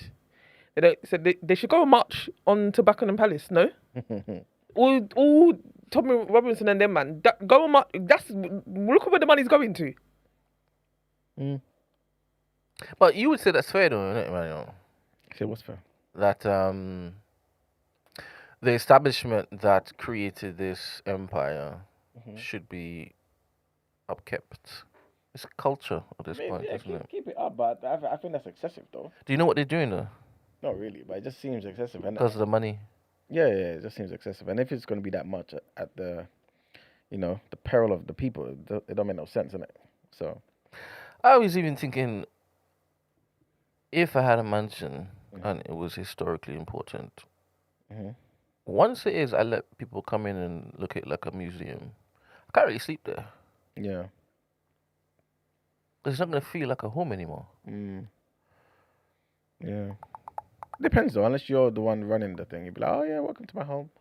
You know what I'm saying? You're thinking that the king is giving tours. Absolutely not. I'm just talking about you, if you know what I'm saying, if it's your, that's the way you maybe try and make it still feel like a home, innit? Mm. But yeah. Next headline, guys. As you know, we spoke about the sad news of a Venezuelan, an earthquake in Venezuela. I believe at least the number's gone up, man. At least 235 people have been killed and 4,300 injured, with many more feared dead and others left homeless or too afraid to stay in damaged buildings. The quakes with the magnitudes of 7.2 and 7.5 hit a minute apart. The second was the strongest to hit Venezuela since 1900. Insane, man. So send your prayers and whatnot to Venezuela. Next headline, again, this is a bit of a follow-up from yesterday when we spoke about those teens who hacked TFL. Apparently, the BBC has found out that 2 young men convicted over the cyber attack that crippled TFL in 2024 had long histories of cyber offending and were both known to law enforcement bodies. So Owen Flowers, who's 18 from Walsall, and Talha Jubair, who is 20 from East London, pleaded guilty on Monday to carrying out the attack. The breach disrupted TFL services for months, affected the personal data of millions of people, and left all 28,000 TFL employees needing to reset their passwords in person. The BBC has discovered that the authorities made frequent attempts to curb Flowers and Jubair's offending, raising questions over the effectiveness of such interventions with young cyber criminals. Ben, have you ever thought of getting into that cyber thing when you was younger? Yeah. What's the first step people take? Go to the dark web. How do you get there, though? Tap nose. I don't want to give my sources. Okay. But there's certain portals that you need to go through in order to get access. Of course you would know. Why? Of course you would know. What, dark web? Yeah. Why? Your algorithm is crazy. Yeah, it is. The rabbit holes that you go down, I'm not even surprised. Yeah, I hear that. But the dark web is dark, you know. It's very dark. Very. Imagine. Yeah. Does like, anybody? Once you get there, you feel like you're dirty. TC said dark web's a crazy place. Very. So how do people access the dark web? Taps nose. No, you don't have to say anything. I want to see if anyone in the chat knows. Like, how do you get there? Because for some reason, obviously you can't just Google it. You know what I'm saying? So do you have to do certain things as soon as you hit? Why can't you Google it? Because then they're a different part of the web. You know what I'm saying? So you just. Yeah, but there are people like me who live in both worlds. And I could share some information on Reddit for people to get to there, obviously. Yeah, but sometimes we'll get invitations because they show interests in certain things. What? Depravity. TC says, yeah, you can Google it. And G7 says software. That's what I'm thinking. I'm thinking that is something else. Something else? Yeah, like software. Something else? Yeah, like software. What do you mean? As opposed to, let me just type in, how do I get to it? You know what I'm saying? Like, how do I get there? And then follow links. In my head, I'm thinking it's something else. Of course, you would follow links and then download stuff. Yeah, got to download stuff. Yeah. I've got a separate computer completely. Yeah. I guess you need to. I hear it. I don't have it kept here, people. It's not here. It's in my house. It's definitely not there.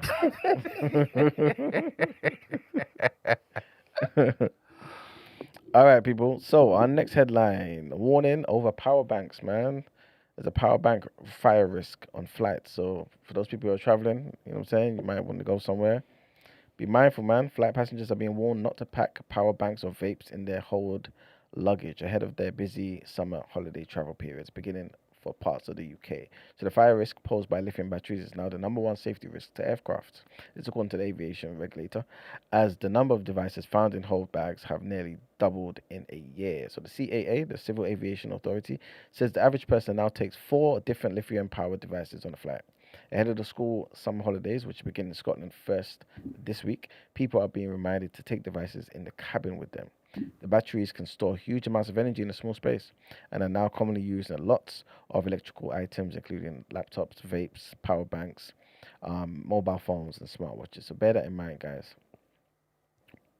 Next headline, and Home Office plan to use more military bases to do what? House asylum seekers.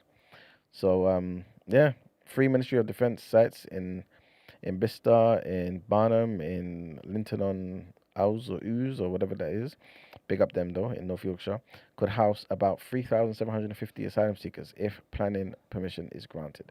So the government is also looking to extend the use of existing military sites in Crowborough in East Sussex until 2030, and also Wethersfield in Essex until 2027. So Labour has pledged to stop using asylum hotels, a costly form of accommodation that has become a focal point for anti-migrant protests. As of March this year, 21%, so this is 20,885 asylum seekers, 21% of them were in hotels, and 72,768, 75%, were in other accommodation as they awaited decisions. The number of asylum seekers in hotels has dropped from a peak of 56,000 in September 2023. On Thursday, the Home Office said a further 20 asylum hotels had been shut, reducing the number in use to 170.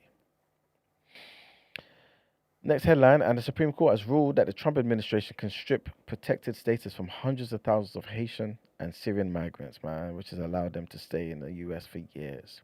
The 6-3 ruling overturned decisions by federal judges that had blocked the administration from terminating the TPS, which is the temporary protected status, for 350,000 people from Haiti and 6,100 from Syria. So TPS is granted to individuals whose home countries are unable to accommodate them due to war or natural disasters. In a separate ruling, the court has said that the migrants arriving at the border are not entitled to apply for asylum until they set foot on US soil, giving another win to the Trump administration. TPS recipients can legally live and work in the US for up to 18 months, subject to extensions. But during this period, they cannot be removed or detained by authorities on the basis of their immigration status. The US first provided TPS to Haitians after a major earthquake in 2010, and also to Syrians after their country descended into civil war in 2012. But Thursday's decision is likely to have implications for TPS holders from other countries also. So yeah, that's that. I'll give you the last two headlines. Apple, they're hiking some of their prices, man, by nearly 20%. Yeah, there you go. Apple is increasing the price of MacBooks and iPads worldwide due to rising memory and storage chip costs. Yeah, that's what happens, man. That's why you need to invest, man. If you care about this stuff and you invested in some of the chip makers that Apple rely on, that same 20% that's gone up, you'll be getting your 20% because you own a part of something. But the iPhone maker has hiked the prices of some laptops and tablets by almost 20%, saying that the electronics industry is facing an unprecedented challenge due to an extraordinary surge in demand for chips to power AI data centers. And the last headline, trigger warning on this one. The BBC, basically, they've obtained previously unseen footage of a man who died after being restrained by prison officers, which contradicts the version of events put forward by the officials. So BBC News took Scottish ministers to court earlier this year after they refused to hand over CCTV footage of the moments leading up to the restraint incident, after which Alan Marshall died.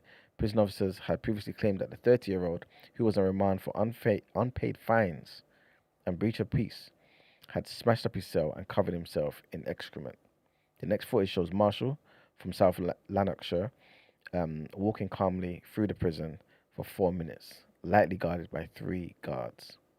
Marshall was on remand, like I said, at HMP Edinburgh in 2015 when he was restrained face down by up to 17 prison officers, and he died 4 days later. Anyway. 17. So sad, man. And that's it for the headlines, man. Alright, can I just show you a little part of a video? Let me move it from here to Google and this one. There you go. This is a billionaire, yeah? His name is Jeremy Grantham. He was on the Diary of a CEO podcast. Pull their weight and work together. Then it is the other. Civil wars are the worst of all kinds. What do you think is likely to happen? It can't just keep becoming more unequal. No, it can't. So it needs a government that is prepared to pull up Bernie Sanders to say, yeah, we're going to have to, at least in a gentle and long-term way, shift the tax structure in favor of a slightly steeper curve. So you mean taxation needs to go Yes. up? We need to tax the rich. And help the poor. It's pretty simple. And you have a kind of steepness in every society. That's what they do. Every developed country in the world taxes the rich and helps the poor, don't they? It's a question of degree. We did much more helping the poor and taxing the rich in the 1950s and 60s and 40s than we do today. And somewhere between that level and the current level might be more than enough. If we just started to adopt the policy of 1935 to 75, where the bottom quarter get 0.5% a year richer than the average, and the top dogs get 0.5% less each year than the average, that sounds pretty unthreatening. I think we would ease our way over several decades into a better place. If you were 33 now, my age, and you were trying to accumulate wealth. Oh, God, I wish I was 33. Do you? It's such an exciting time. What would you give to be 33? There's nothing I can give. No, but would you, I find this, I heard someone ask a question like this the other day. They said, like, would you give your entire available net worth to be 33? Yeah, I think everyone says yes. Thoughts? What do you think about his opinion? About increasing tax? In order to make sure that the level of inequality in the wealth gap closes. Because he actually cares about humanity. And he's saying it's gotten ridiculous. Even me as a billionaire, I've given 95% of my wealth to a foundation. And I don't need all that money. When he dies? He has currently done it. Okay. Yeah, and that's why he earlier on he was like, some people call me billionaire, but like I've given all my stuff. It's not in my hand like that. I'm using it to basically advance humanity. Oh, big him up, man. Yeah. So what do you think about that? I think that's good. I think it's good. I feel like in an ideal situation, more people. It would be nice if more people thought like him. So at least it's just choice, as opposed to force. I don't like force. I like freedom. I like people to be able to make up their minds and stuff, innit? That's my thing. But it's not going to be a long-term thing. If it was a temporary thing that you just put in place and like, okay, cool, let's just try and cover the gap for now, or do something to just kind of recalibrate something for now, and then stopped, maybe I'll be like, okay, yeah, I hear it. But long-term, just to keep increasing taxes on the rich, it's just not a good solution. In this episode, he also said that people shouldn't be investing in US indexes. You should do it in emerging markets. Yeah, emerging markets. I hear him on that as well. Freedom is capital, guys. Watch Freedom is capital. He said that you all don't realize, but something's coming. Oh yeah. But this is why I also say people get like a global index fund, because whatever happens, it will adjust for you, for your benefit. You don't need to do anything. Because a lot of the time, when you're trying to choose the best stock picks and all that, you need to be a professional. A lot of the time, people on social media, oh yeah, do this, and they're not professionals. You know what I'm saying? It takes a lot of research, it takes a lot of knowing stuff, and they're not like that, innit? I think a lot of people are benefiting from obvious things because America's just doing so well, but it won't be like that forever. You know what I'm saying? A lot of gains are being made in emerging markets, man. There's obviously more volatile, but a lot of gains being made in emerging markets. And I think if you're not about that, you haven't taken the time to learn all those things, just get yourself a global index, man. And you'll benefit. You'll benefit in the same way. You know what I'm saying? But I agree with him. I think America is, the empire that is America is going. It's going. It might not be in our lifetime, like 20, 30 years, whatever it may be, but it's not the same. It's not the same. He also has a hot take about AI. And he had a hot take about Bitcoin. But anyway, check it out. You might be interested. Is that the most recent one? Or what's his name? Grantham. June the 25th. This was yesterday. Okay, yesterday. Yep. Jeremy Grantham. Okay, dope. Yeah. Watch the DR video first on Freedom's Capital, guys. Then go over to that one. You know what I'm saying? Yeah. Interesting. All right, let's jump into topic of the day. Let's do it. I pressed it.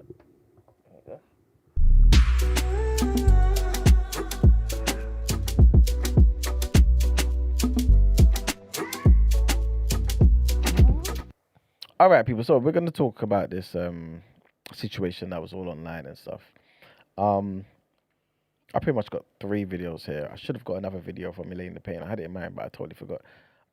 Ed, if you don't mind, can you send us the Elaine the Pain video where she responds to Gina? Because I think she was one of the biggest, like most known people that was responding to Gina's comments. The 54-minute video? Yeah. What? 54 minutes. Yeah. What video are you referencing? Elaine Payne, she commented on a couple of things, but there's clips about it, innit? Okay. Yeah. Unless I'm wrong, I'm pretty sure there's like clips. I like how it is that you can rely on edit to basically do this, but when it is that you choose, you slight him. No, but it's give and take. He does it to me all the time. Well, if that's what your relationship is, all right. Because me and Ed are men, so we're not going to be emotional. You know, other people or person wow. just talk. TLC. Give nothing. TLC. You know what I'm saying? We'll talk, give nothing, and just talk. Coercive language. It's insulting people. But if I insult, I'm the bad guy. You know what I'm saying? Join the Discord, innit? What a mind bender. Anyway, so.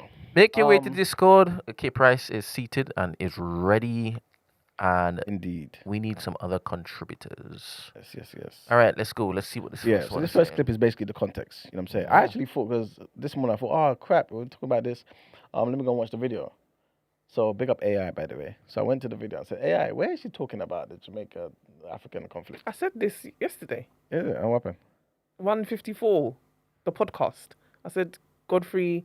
Oh no, I'm saying within the video, because I didn't have time to watch the whole video. So I asked AI, 'cause you know you can ask AI in Google and in YouTube, sorry.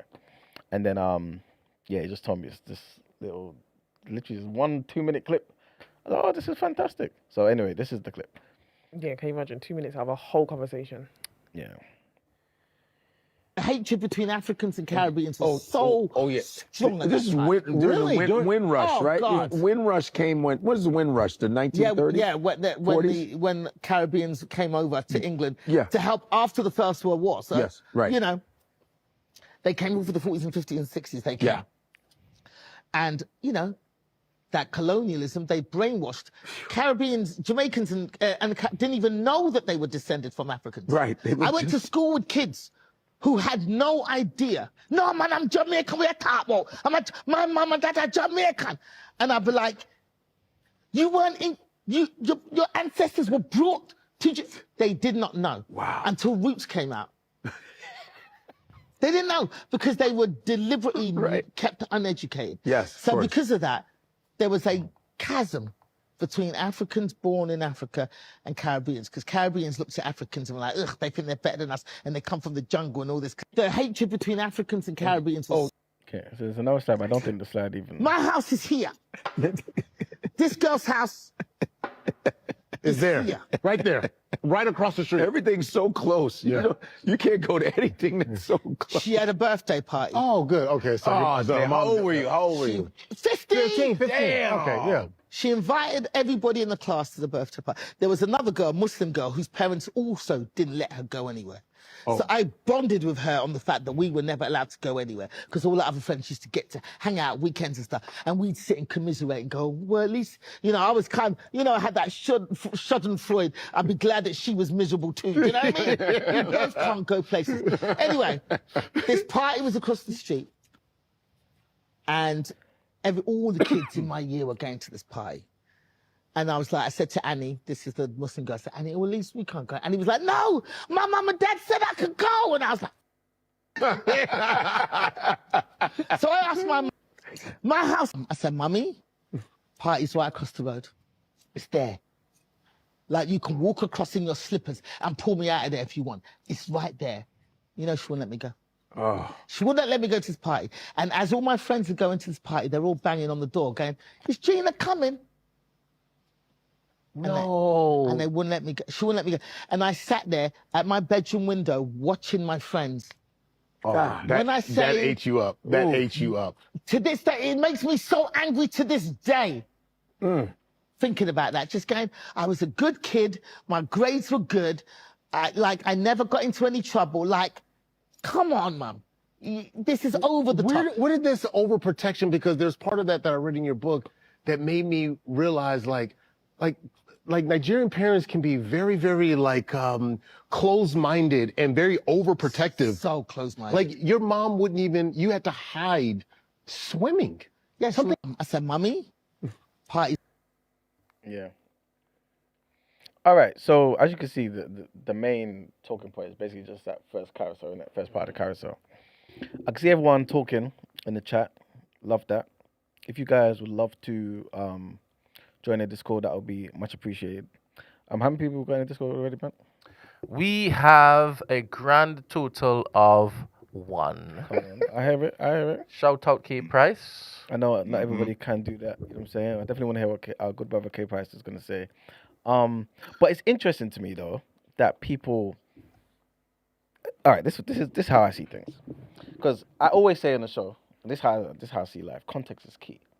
And to me, I always look at the situation. And to me, she's a comedian. When she's saying stuff like, "Oh, they didn't know until Roots," I'm seeing that as a bit. I feel like she was bantering there. That's what I'm thinking. Now, I don't know. Maybe I'm wrong for thinking that, but I'm seeing a comedian. I feel like she was adding that full effect.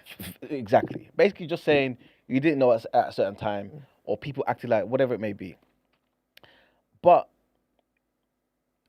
I do find it interesting that people think she's just making this stuff up and plucking it from thin air.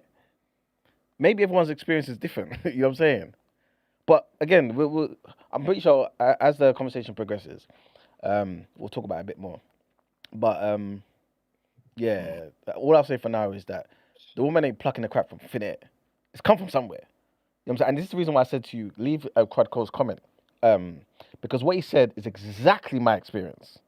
What Quadco said earlier. Exactly my experience. What did Quadco say? He said basically, Brent, put it up, please. Okay. Let's see. Hold up. It was early in the show. Early in the show? All right. Yeah, Let me just search crud. What, is an older generation? Yeah. All right. So we got... He said something about how people would make it clear, I'm not African, I'm Jamaican. It's almost like saying, hey, don't go too far. I know maybe some ancestors came from there, but my friend, I am not an African. That's exactly my experience. I've had conversations. Don't tell me I'm lying, because I know I have. You know what I'm saying? With people, obviously, again, we're younger, whatever it may be. Even today, some people probably have this opinion. It's not even a crazy take. There was definitely like, when they were saying, when they wanted to make a delineation, like, exactly. It definitely had the undertones of, don't put me in that category. That's exactly what it was. Don't put me, I'm not one of you lot. Yep. I'm 100% think it. There was definitely an air of there was a disdain, hatred, but there was a disdain. But again, I'm from my generation, older generation. That's what I'm saying. From her time, it might be worse. Mm-hmm. You get what I'm saying? It might actually have been worse. And also, and then it got inherited, my generation, and it was running. It was running. 100%. And also, we have to also look at age group as well. Like, she wasn't clear on what age group she was talking about. Was she talking about secondary school? Was she talking about primary school? Because I think that's also key as well. You know what I'm saying? So, yeah, context in it. But anyway, K Price, you've been waiting a long time, man. Please tell us your thoughts. I've got a lot of thoughts on this. I think I've got too much thoughts on this is the thing. Because, as I said, I'm Jamaican Ghanaian. I'm darker than my mother. I'm lighter than my father. My mother emigrated here in her teens in the 70s, and my father was a refugee in the early 80s. I think the reason I have too much to say in this is because this is one of those conversations where I think the issue is a lot of it tends to come back to being largely anecdotal. And what is anecdotal amongst people and their personal experience doesn't reflect everybody's experience. And this is a thing where, for me, I take issue because I have heard, not just in terms of comments from, say, both people who are of African descent or Caribbean descent, make comments about one another, but also there's one group of people in this who I feel like don't get commented on, where I'm left sitting here and thinking, so where the Ross do I fit in this picture then? Not necessarily because I want to, but as far as these very cut and dry narratives. And the group I'm talking about in this instance is, let's face it, white English people, right? It's not just in terms of, say, one thing is not just, as you said, right, Iman, context is key, but we have to factor in that for people who you know, people migrate at different different stages. In a broad sense, Britain was sometimes more accommodating to Africans than they were people from the Caribbean in the context of when they arrived to this country. Because as I've said, British racism is more so reflected in immigration policy rather than law, right? But rather than look at it and assess it in terms of how they're approaching people, they look at it as like, oh, this is solely a culture thing. And culture is one of those things where I think people just like to use it as like a one-size-fits-all answer. But even then, it's like, people talk about this broadly in terms of, say, the quote-unquote divisions, and yet I'm sorry, I have to be anecdotal, in terms of my own personal experience of being around family members, it's not just those differences, it's the similarities between the two. I mean, hell, I went Ghana last year for the first time. And the bulk of the time whenever I was being driven around largely by my father was hearing my parents talk about compare and contrast the two countries. You want to know one way how I can tell you that both have their similarities, both in terms of history and the like? Craft market. At least in terms of how the sellers approach people. So it's aggravating because even in the context of, say, Jamaicans or Africans, they have their own particulars in terms of divisions, be it class or colorism and the like. So it's not as simple as, oh, you lot didn't know it. I know there's people. Hell, one of my cousins, I remember last time I went yard, was saying that. But some of that I feel like is because for certain people who are in the wider diaspora, because they didn't have the direct connection to Africa or even aspects that they were familiar with, they didn't immediately identify as, oh, how this is connected to Africa. They just saw it as Caribbean and what have you. That's what leads them to say, like, no, I'm this. I'm not tied to you. I'm not tied to any of you in that instance. But I'm gonna stop there because, as I said, I've got way too much more to say about this. Okay, so Bryce, let me ask you this directly though, yeah? Go ahead. Do you feel like Gina was wrong in what she said? Do you feel like, because obviously she said what she said, that was her experience.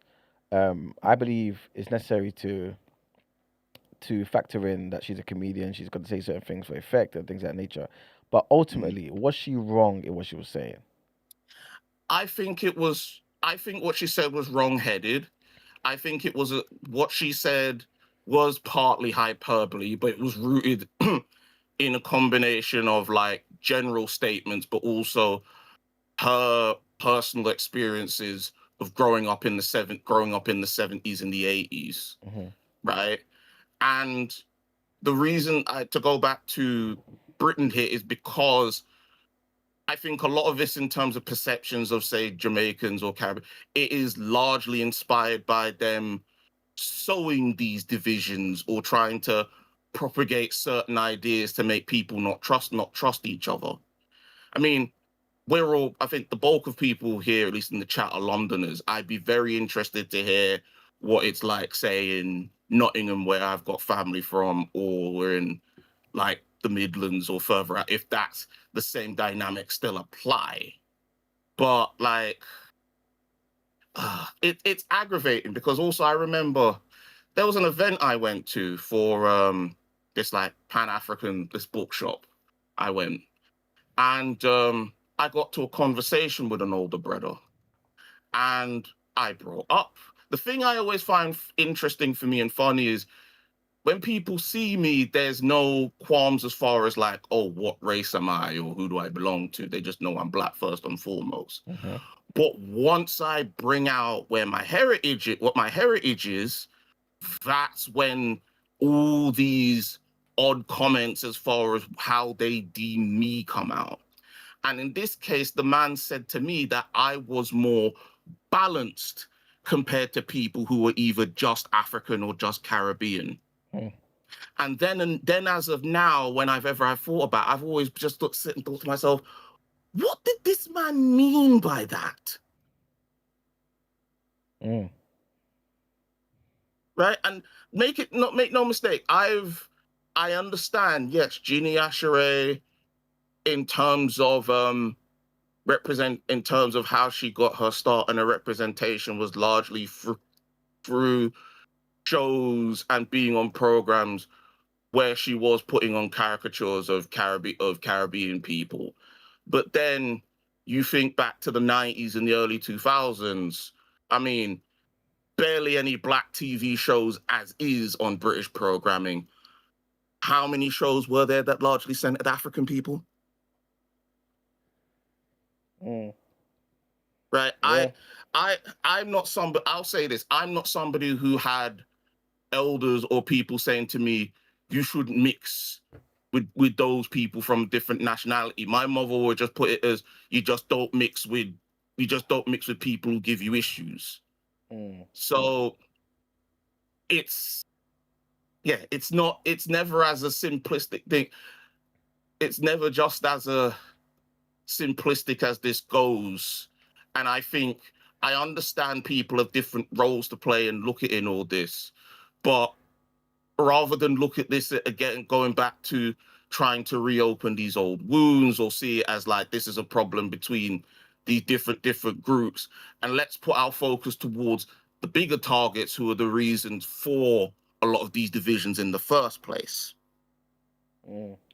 Because as I said, I was brought up to identify as both. I will say this, I am more familiar with my mother's side of the family than my father's side, historically speaking. But that doesn't mean I'm dashing away one side of my heritage for another. That's ridiculous. I'm not doing that. Yeah, 100%. 100%. Thanks for that, K Price. Stay with us. Who's that? Good morning. Yeah, don't go anywhere. Good morning, Rachel. Hi. How are you? Blessed and highly favored, and yourself? I'm good, thanks. It's really hot. The reason why I wanted to speak up is because I don't know what's going on. Everyone seems to have sudden amnesia. This African versus Caribbean debate has always been going on. I think the time I'd say it kind of stopped was in 2010. So I finished sixth form in 2016, finished secondary in 2014. And the only big change I saw in people not like cussing out people for being African was when music changed and it became cool to be African. So when Azonto came on and everyone had their dances before, it was a very more Caribbean, the culture was very Caribbean dominated. And that was what was popular. So I used to go to school with girls who would be African, Ghanaian to precise, and would say, oh, I'm not African, I'm Jamaican. Or I'm not that, I'm Bayesian. So because of that, as a kid, you'd always be ostracized sometimes. Like I think my earliest memory of the distinction between being African and Caribbean, I was in reception and I was in a school with there were twins, there were Caribbean girls, and it was like, wow, finally I've met someone who's black like me in school, and we're all hanging out together. And then I remember them going, where'd you come from? Well, at that time, as a 5-year-old, you know your parents speak a different language, but sometimes you're not taking it in of where you're from. So I was just like, I think I'm the same place as you. So when I went home and asked my mum was just like, no, Rachel, you're Ghanaian. And I was like, okay, that's fine. So I went to school and I was like, oh, mum says I'm not Jamaican, I'm Ghanaian. And they were like, yeah, my mum said I should be careful around Africans. So growing up like that, yes, you know there's black girls with you, but sometimes there's always this division with being African and being Caribbean. Oh, this term is now outdated. Oh, I've got coolie hair, so I'm not like you. There's always been a division. So I don't seem to understand why everyone seems to have forgotten that. Yeah. Another girl I went to school with, shout out to Olivia, she was half Jamaican, half Kenyan. And I remember a boy in class was bullying me for being Ghanaian and being dark, which I actually am not as dark as he was saying I was. I was really upset about it. And she was just like to him, why do you always like to beat on her for being African? Like, we're African too.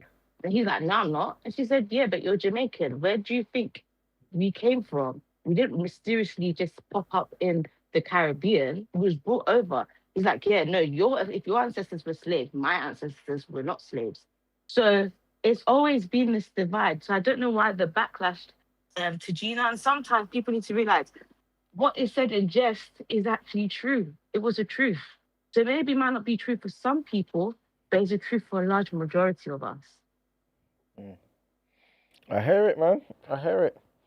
Also, I just want to say, because I did say it in the chat, it's funny that this is happening on a podcast with Godfrey, where Godfrey is somebody who I've known in the past. People have come at him for saying questionable comments about African Americans, and the comments about that were largely the same sort of comments about, what people have said. Oh, Africans talk about, say, people from the Caribbean in terms of history and culture and whatever. I think that for me, the only thing I would add though is that I think it was both ways in terms of parents saying. Can you remember what is it your parents would tell you about Jamaicans? Yes, Rachel. Also, yes. Iman, go first now. You go first. Well, so for my mom, so my mom came to the UK later than my dad. So my dad came in 89, my mom came in 93. My dad doesn't look Ghanaian. People always assume that he's not Ghanaian. People would say his features are some people would say Caribbean. So people didn't know he wasn't Caribbean until, say, if you sign up for something at work and they'd see his surname. So I think the only thing I used to hear from my dad was like, when he came to the UK, he eventually became a bus driver. So he used to drive with a lot of Caribbeans. And he just used to say, sometimes you need to be careful with the way you say something, because sometimes people don't like you for being African. So I think the only one he used to say would be sometimes you don't need to emphasize on what's so special about Ghana, because sometimes it's like you're bringing other people down. And sometimes he also lived in Broadwater Farms. So sometimes the divide there. So he's just like, oh, some people see them to be very violent. So when you go to school, don't be getting into arguments with Caribbean girls, because you might not fight, but they fight. So sometimes there would be indication of him saying that, oh, they're more violent sometimes. And I think the term that some Ghanaians use, I don't know if some people still use it now, we call Jamaicans or Caribbeans in general, Ashidiyim.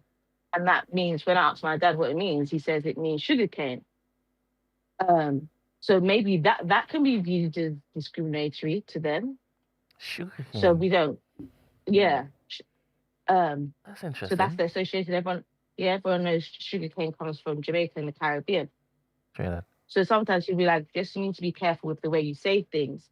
And when you're at work, don't be sometimes overemphasizing that you're Ghanaian, because some people might not be comfortable with that.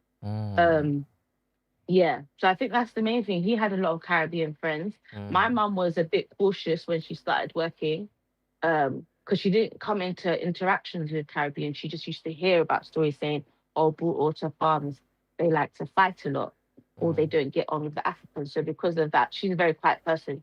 So she would shy away from talking to Caribbeans.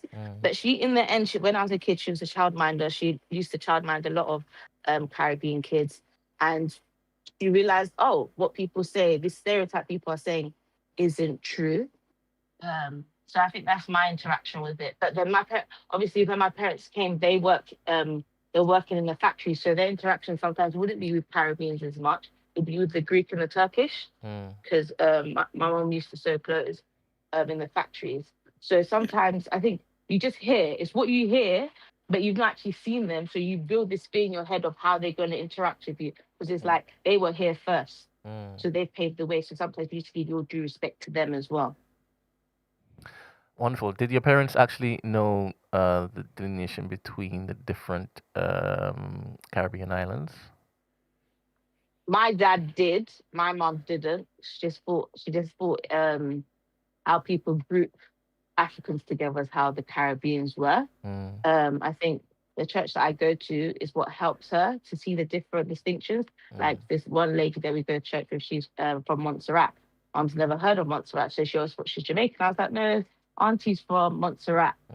So that's the where she can tell the distinction. My dad knows because he's worked with a lot of Caribbeans. My mom doesn't really hasn't worked in places where she comes into interactions. But I think sometimes when she sees a Rasta man, she thinks, oh, he's Jamaican. But not all Rastas are Jamaican. Yeah. And could you date a Caribbean man? She giggles. Yes. The reason why I'm giggling is because it's a debate I'm having with my mum all the time. So we're 5 kids. So my older siblings were born in Ghana. Me and my younger sister were born in the UK. So we grew up in the UK. My siblings came over. My mum always says her English is not great, so she would prefer us to be married to a Ghanaian. My dad said that as long as they're God-fearing and have respect, he doesn't really mind. But then you've also got the division sometimes. A Ghanaian would rather you marry within your tribe, or if you're not marrying your tribe, then yeah, that's fine to get married to someone out because it's a tricky one. But my mum would tell you, oh, Rachel, I can't say anything. All I can say, do you want me to be stuttering going and there?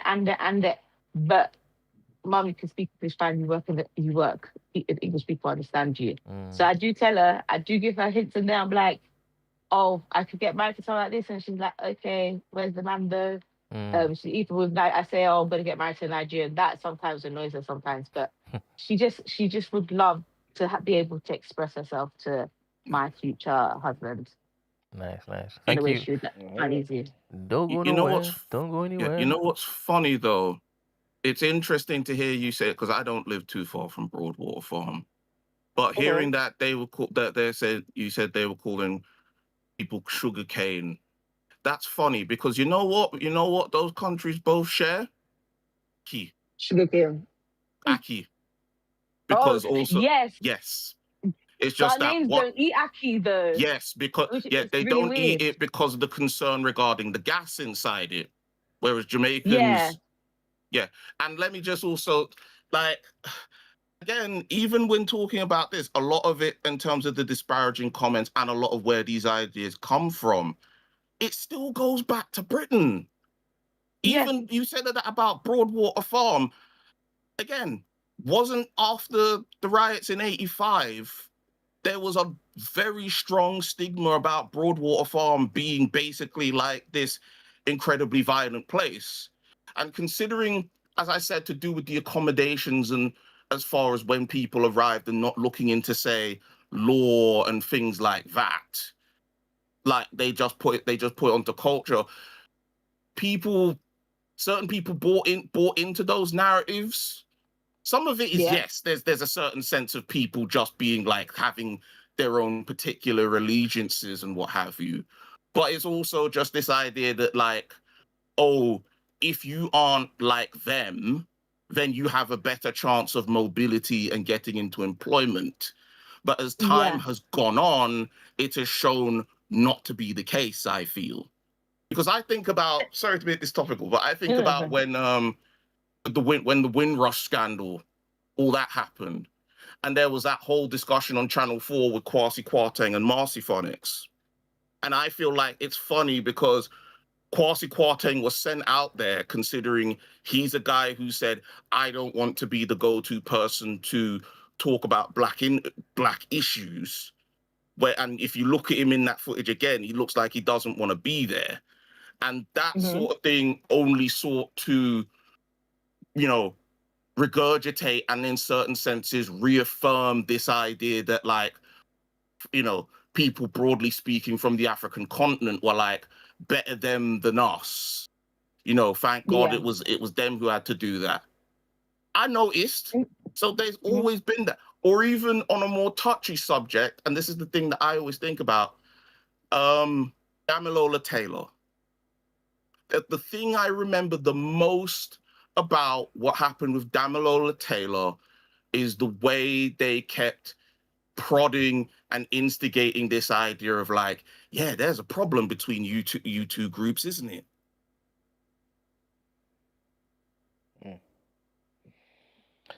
Yeah, I hear you with that. What was you gonna say, bro? Don't go anywhere. Yeah. Good morning, SEO, and good morning, Ed. SEO is first. What are your thoughts? Hello, good morning, good morning. Morning.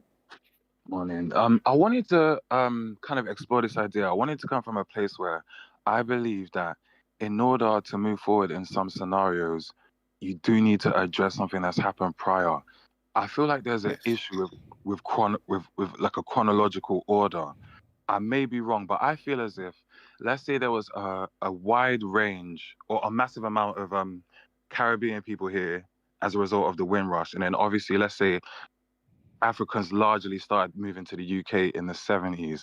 I personally feel like as a result of Caribbean people or Jamaicans specifically trying to assimilate into British culture, receiving their own racism, internalized self-hatred, all of that, kind of helped them develop a disdain towards Africans that were moving over. Obviously, they were the new immigrants. They're another form of Black people. And obviously, when you're in England and you're watching all of these Oxfam adverts, you're watching all of this thing, you're going to have a negative perception. So when Africans now come over, you're almost feeling as if I don't want to be associated with these guys. These guys are lower. And then I feel like when people say that both African older generation and Caribbean older generation said disparaging things about each other, I do think that's true, but I really feel as if Africans did it as a result of as a response, almost as a reaction. Prior to moving over here in like the 70s or whatever, I don't think natively in Africa, in Nigeria, in these different countries that people had negative perceptions of people in the Caribbean. I think it's as a result of coming over here, receiving their own negative interactions with them, and also, yes, being subject to colonial mindsets such as, oh, the Caribbeans act like this, Jamaicans act like this, they smoke this, weed this, their families this, education this. I feel that's how I feel the chronological order went. I'd love to see like pause on that.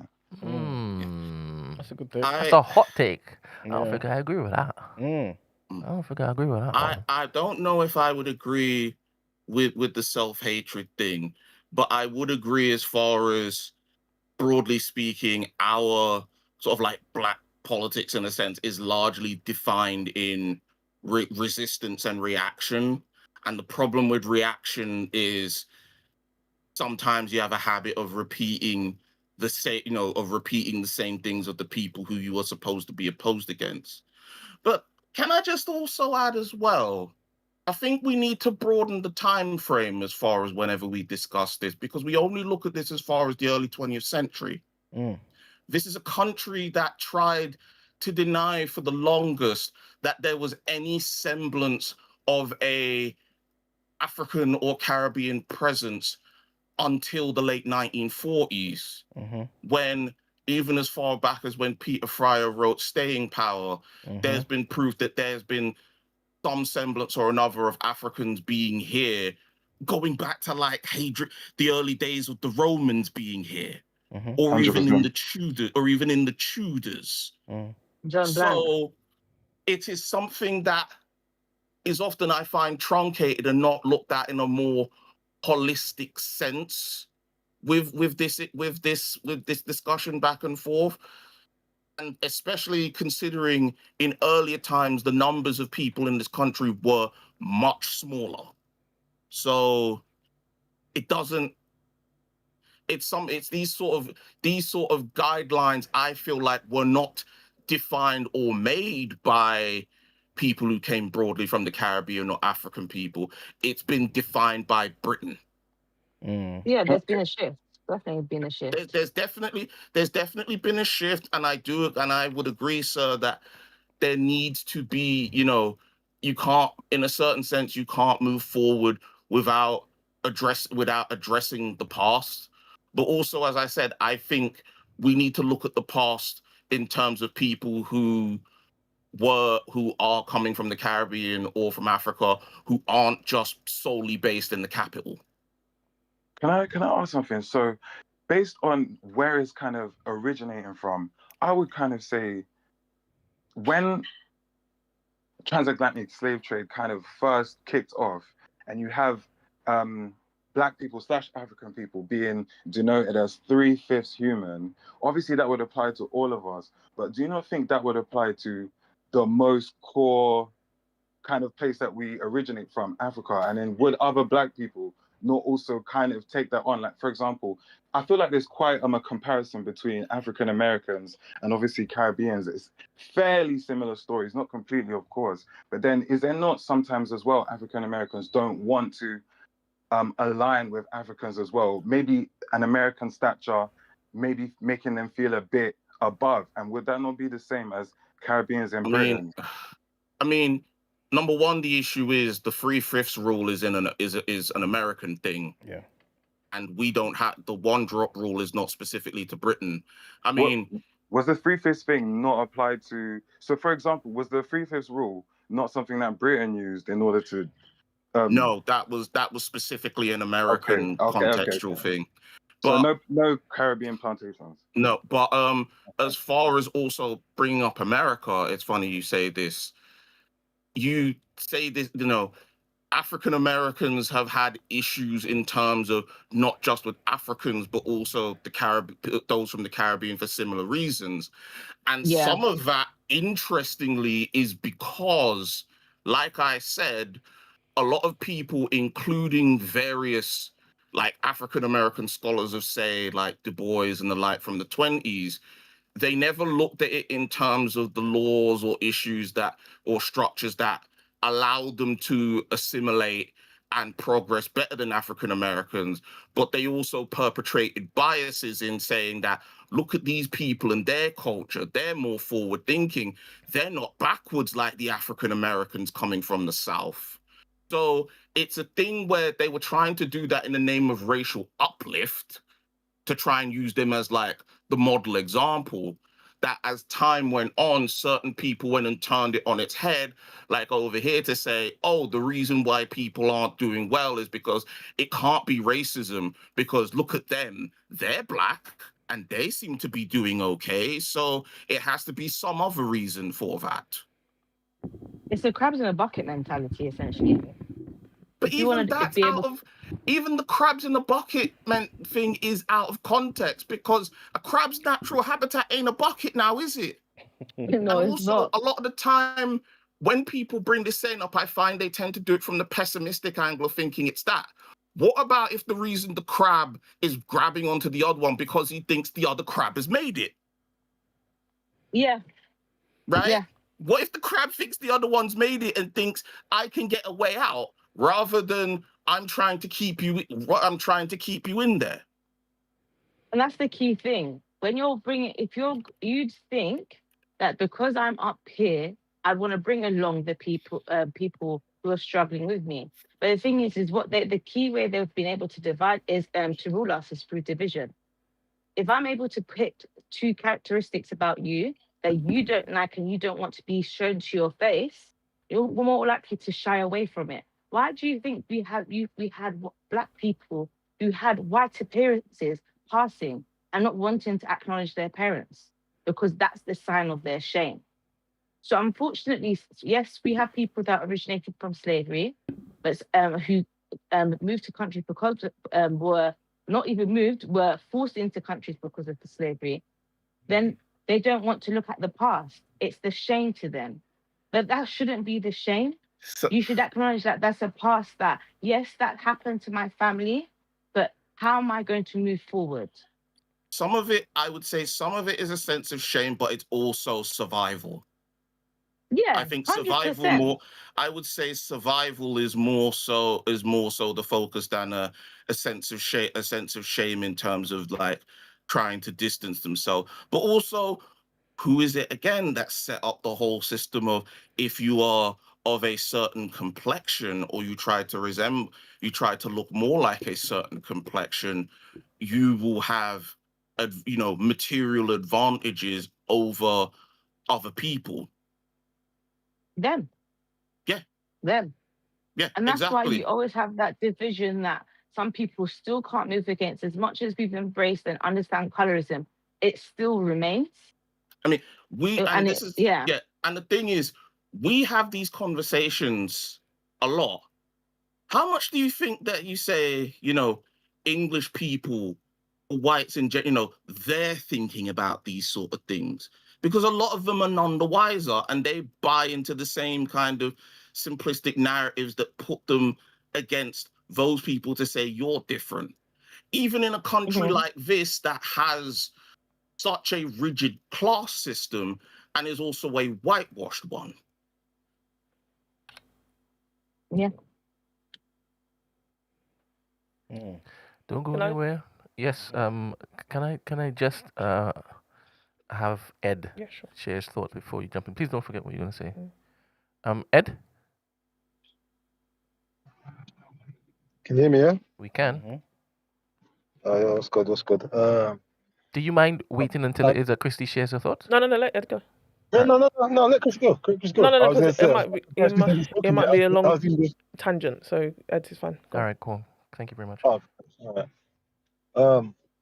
I don't really know where to go now because I had a whole plan where I thought this was gonna go, but where K Price and Rachel are taking, I'm like, oh, okay, let's maybe think about rethinking some of the stuff I was earlier gonna say. But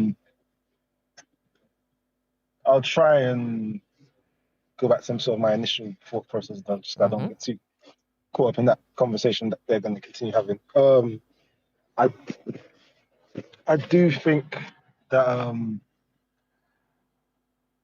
in terms of history-wise, like sort of SEO and K-Price and all them sort of brought up, I do think there's a lot of erasure that goes on, which has probably caused a lot of intentional erasure that's gone on.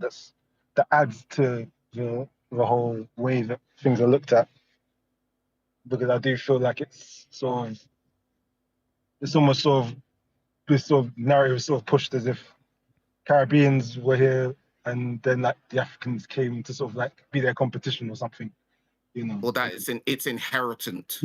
Yeah.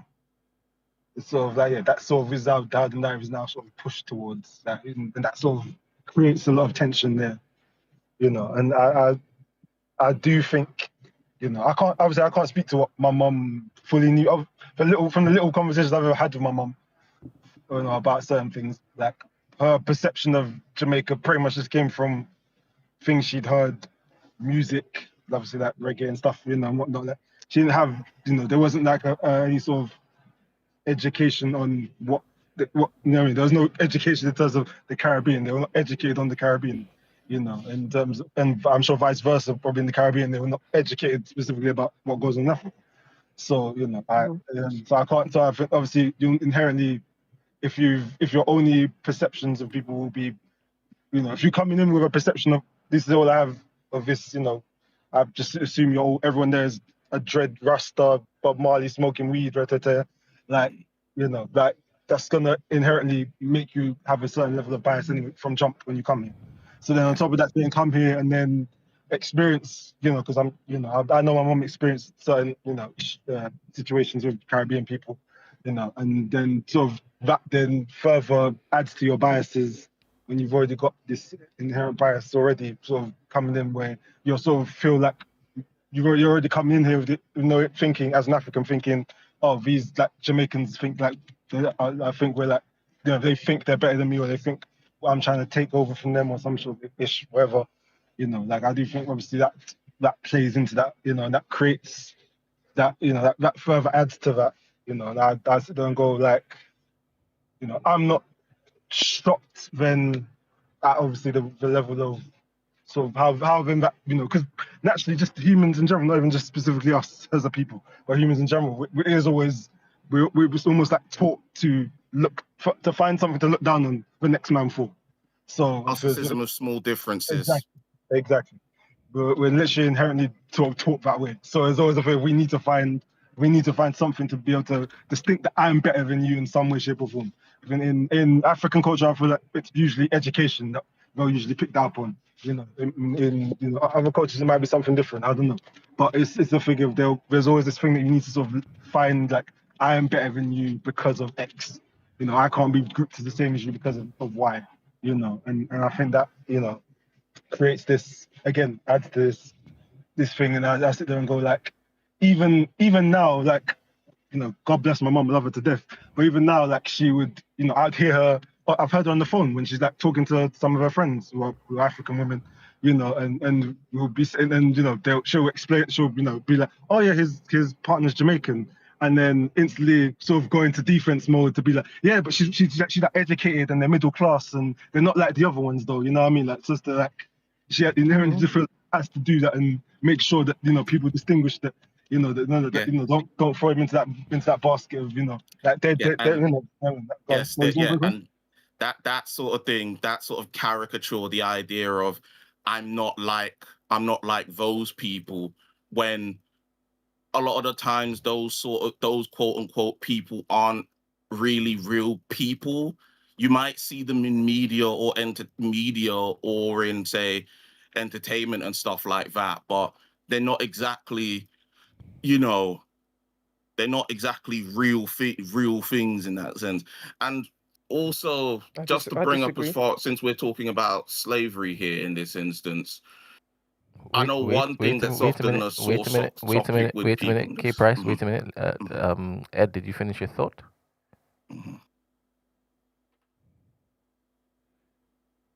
Ed?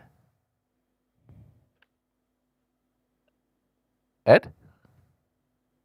All right, sorry, K Price. Go on. Can you hear me? Yeah, we can hear you. Oh yeah, sorry, I think I pressed the wrong button. Sorry, I'll try and land. I'll try and land so that K Price and Christy can get their points off. What's it called? Like K Price, I myself I have a daughter who's obviously got both cultures, and probably at this moment leans probably more to the Caribbean side, just because she's around them a bit more than she's around my mum side. But there's inherently this thing of, you know, I know that we are, you know, there's 100% intent on our end to always make sure that she is aware of who she is, and there is no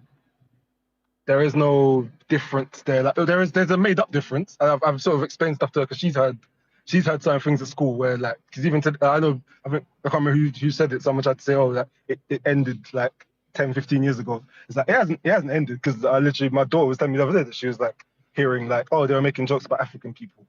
So, you know, wow, still going on. So yeah, like I didn't go into the specifics of the jokes to try and find out the specifics of the jokes, but I heard the other day that there was that, and I very clearly made sure, you know, that just to sort of like check her and one, make sure she wasn't trying to run no jokes, because for obvious reasons, but then two, obviously, you know, also just trying to, you know, explain to as much as you can explain to a 7-year-old, 8-year-old, you know what I mean, you know, sort of trying to explain, hey, like, this is just a politics of division. It's just a way to try and make people feel inferior. You know, it's like, it's nothing that we should ever play on to, like, you know, like, I don't, you know, I will always, you know, encourage to stay away from it. Even, you know, like I said, I don't think it goes away. Like I said, my mum still will speak how she speaks. You know, I still will get comments here and there. Like, you know, not long after my daughter was born, I remember being at a house party and hearing and getting like, when I said like, oh yeah, like, you know, I'm, you know, married to a Caribbean woman, and being like, like sort of getting to a young African girl. She was just like, there's a level of, you could hear disappointment in her voice that I was like, I am mixing, you know what I mean, in their mind. You know, it's just like there's this. I don't think it disappears. I think hopefully it does eventually, but I don't think it's as. I do think there's a level of people thinking that, you know, because now Afrobeats is popping, African culture is popping, that it's no longer a thing anymore. But I do still think it's still very much active, still out there, still something you need to make sure you're educating your kids about and whatnot, and making sure they're, you know, understanding that we aren't what they're trying we aren't what they're trying to divide us into and whatnot. Like, there's a thing of, I don't think you can, don't get caught into the trap of thinking that, oh, you know, because now African culture is a bit more accepted and a bit more respected, that all of a sudden that that people aren't still trying to keep that mentality going. You know what I mean? You know, so I think It won't go, unfortunately. yeah. So I think it's just I don't think it will. Because you see it amongst English people. English people don't respect Irish people. Irish people don't respect English people. Scottish people don't like English people. It's a thing that it continued on. It's not the same reasons, because Britain colonized. You know, Britain had colonized and was brutal to both Scotland, to both Scotland and Ireland. And it wasn't just in terms of, it wasn't so much on race. That was more so in terms of both class and faith, at least in terms of justifications for why they broke up, say, like the clan system in Scotland and the like. Can I? Christie? Yeah. I think we've got jumped all over the place. I'm trying to remember my thoughts. I agree with SEO when it's like, I do feel like there were factions of people. I think the problem is, the issue is, so many things were going on at the same time. So again, people are not factoring in, you can't factor in everybody's lived experience that were going on at the same time. That's the thing.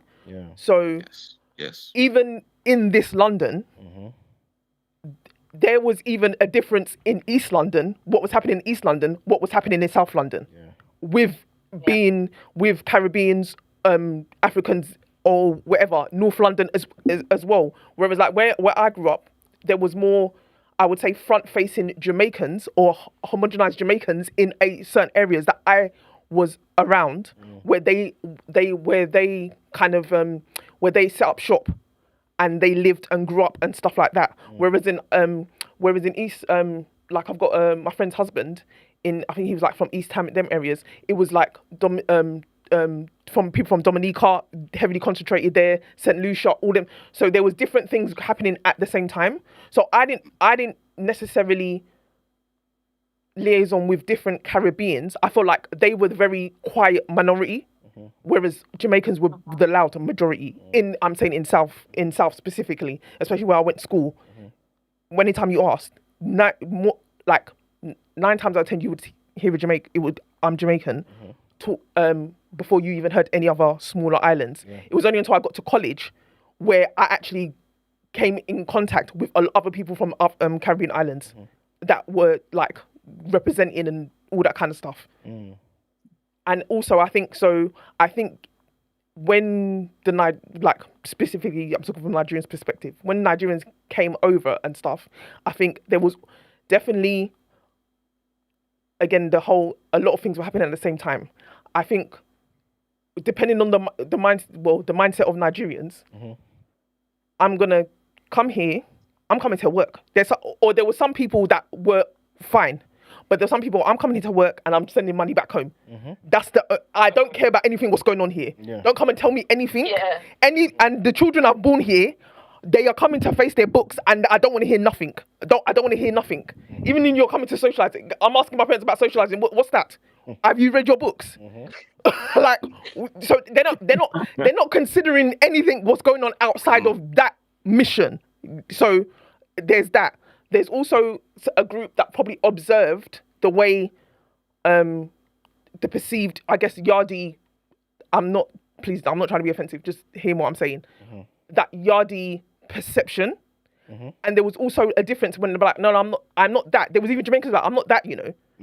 I'm not that either. Like, because I've got a close friend who's Jamaican and stuff. Anytime I go to the house and stuff, there was a specific. They were very Pan-Africanist anyway. They were very Pan-Africanist, but they were just like, they would say to like, they'll be like, say to like my friend, they'll be like, you don't act like that. We don't act like that around here. Like, this is no. We don't do all of that. We're very much also books. Also respect just a lot of that. So I feel like that was getting thrown into the mix. There was respectability. Yeah, the respect, exactly. Yeah. That was also getting observed. Then obviously with I guess with Gina, Yashere'S generation and stuff, with all the racism that they faced and stuff, and again Nigerians or Africans coming over, they were just like, they're rebelling. They probably see them as rebelling, and they're like, we're not doing all that. And again, we're not doing all that. Let's call a spade a spade. There were certain Nigerians, the attitude is, we need to fall in line. And because they saw them rebelling, it's like, I'm not part of that. I can't be part of that. I can't be among. I can't be among. You lot are rocking the boat here. So instead, obviously, again, it's a mindset thing. Instead of, obviously, we should be looking at the colonial masters, the country that we're in, and the environment that they have set forth. Well, obviously, we're not looking at that because we're all in this fishbowl. So some people's on survival mode. So they're thinking that whole rebellion stuff. I can't run with that. So the other group on the other side thinking, look, we're fighting for you lot. We've been facing the racism. We're actually fighting for you as well. And then you want to come and separate yourself. That can harbour resentment. You get what I'm saying? That can harbour resentment also, where that will now come into a head. But also ignorance comes into play. So the ignorance part also comes into play, where a group will be like, there was like, again, I'm not trying to be offensive. There was like a flashy, in sense, like a group where the Jamaicans were like, there will be in all the designers, all the different coloured, all the whatever, mate, whatever. There was that would be perceived as cool or whatever, but there was very loud and very like thingy. Very like, again, I'm not trying to be negative, like boisterous. Like we're taking up space here. We don't care, whatever. And then again, a group, us Africans are observing like, nah. But you also have to add in, because you mentioned. I like what you did so far. Let's go on. Well, you mentioned before about the differences in, I guess, like, what was it? In terms of Africans not wanting them to rock the boat and stuff. That's because obviously, like you pretty much intimated, we had different agendas here. You know what I'm saying? Like, I think when you think back to Windrush generation, late 40s, like there's generations of Caribbeans here. None of us was thinking we're staying there. This is the reason why they try to build houses back home. I'm just coming here, doing my thing, and I'm going back. So please don't make this difficult for me. And also, I wouldn't say. And also, CHRISTIE was mentioning about, them being loud and the different certain things. To add on to that, I know no one's mentioned it, but in the 80s, you lot are forgetting, not to sound some type of way, when it came to the streets, the drugs, the gun violence, there was a wave when certain, like the yardies and them, you know what I'm saying, like the streets sort of stuff. Innit? They took over the ends. Even from Hackney, even from certain, you know what? Brotherhoods. They took all in the brotherhoods. In different ends. It was happening in New Cross. It was happening. It was happening in Deptford. All them times. Exactly. If you know if you were in them, then you know the higher ups. Exactly. They were. Exactly. They were. Don't get me wrong. Some Africans they kind of slipped through the cracks because they perceived them as being Jamaican. Let's be clear. There were some higher ups that actually end up to be African. When you found out, you would be shook. You'd be shocked that they was. You would be actually shocked. Yeah, but remember that didn't come from Nigeria. That didn't come from Ghana. That came from. You know what I'm saying? They weren't. You understand? It was like no one was bringing guns from Nigeria. Nobody was. You know what's interesting though, in saying that though, since you brought up. You brought up Windrush though, E-man. Is the fact that it's because of the colour bar that's what brought Caribbean people together because they had their own particulars as far as like which island they came from. CHRISTIE, I do have a question I wanted to ask you as well. And pardon me. But I don't know if you remember, but there was a documentary some years ago. I think it was about Nigerians in the late 60s, early 70s, who came over to Britain for educational reasons. And because they didn't really have anybody there to look after their children, there was white English people who, for a lack of a better expression, adopted their kids. And the variety of experiences that they had were very, very different. Some people, it wasn't too bad. Others went through the absolute pit. So I was just interested to know your thoughts on that. Yeah, no, because again, that's what I'm saying. I think people don't consider that. There were different factions of Africans or namely like Nigerians coming over. There was different times, different factions. Around that farming times, a lot of them were coming to study, you know. Yes.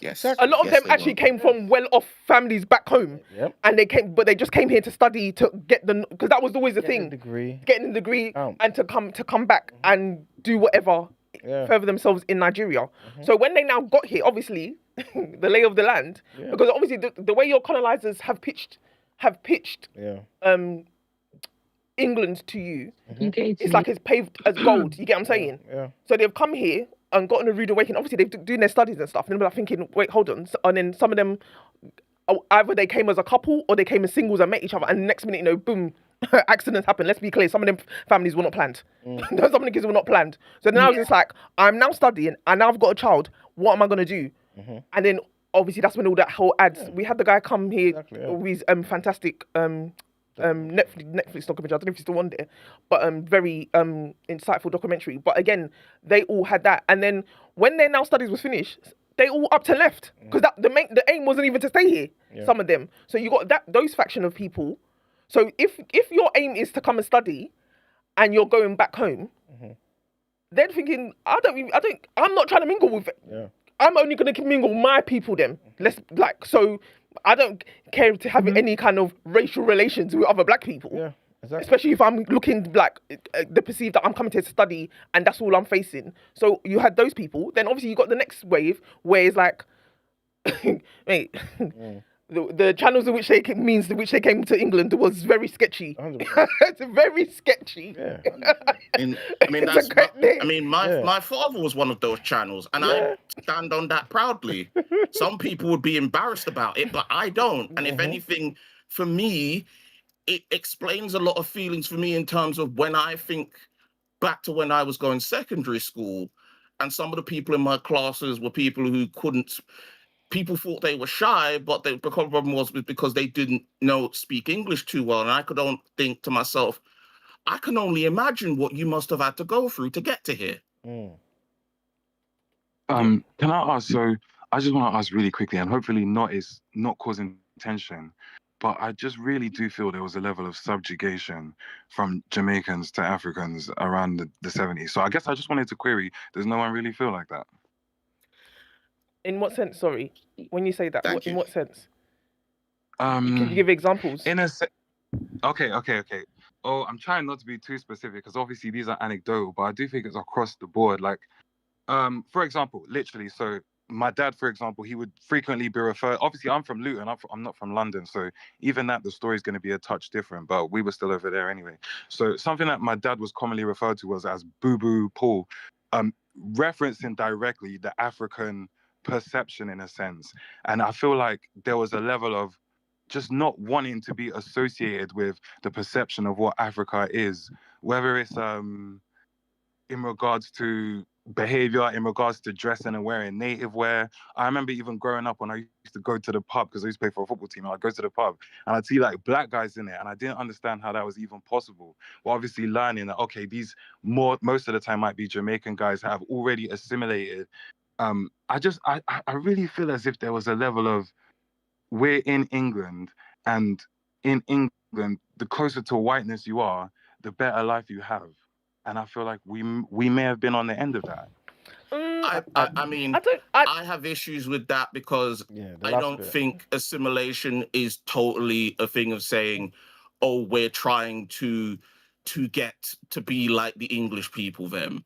Because because people can travel to places and establish their own, places of work, places of community and spaces which are similar in a sense to back home while being in a different location, while being in a different place.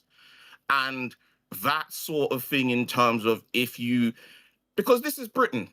This is a country where historically, as far as its approach to immigration, it has always been, we want to let people in to show that we're not completely xenophobic, but at the same time, we don't want to allow too many people in because of the lie that we are a passive country, and the more we let them in, the more of the very fabric and idea of how people see the country is going to be warped and changed beyond recognition. Like this is going back to like old English conservatism with people like Edmund Burke, who their whole thing is like change is something that shouldn't be immediate or be fast. We need to take it slowly, so that way people can still feel some sense of anchorage in where they live.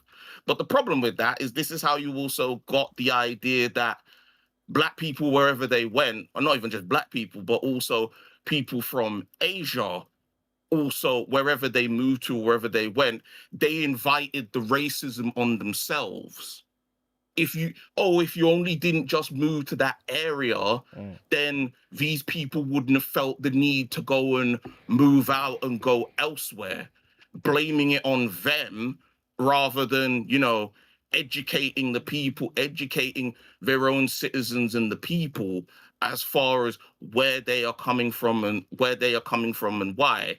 And it is because of a lot of those narratives as far as how Britain talks about itself and sees itself in terms of the rest of the world, that's where these divisions come from.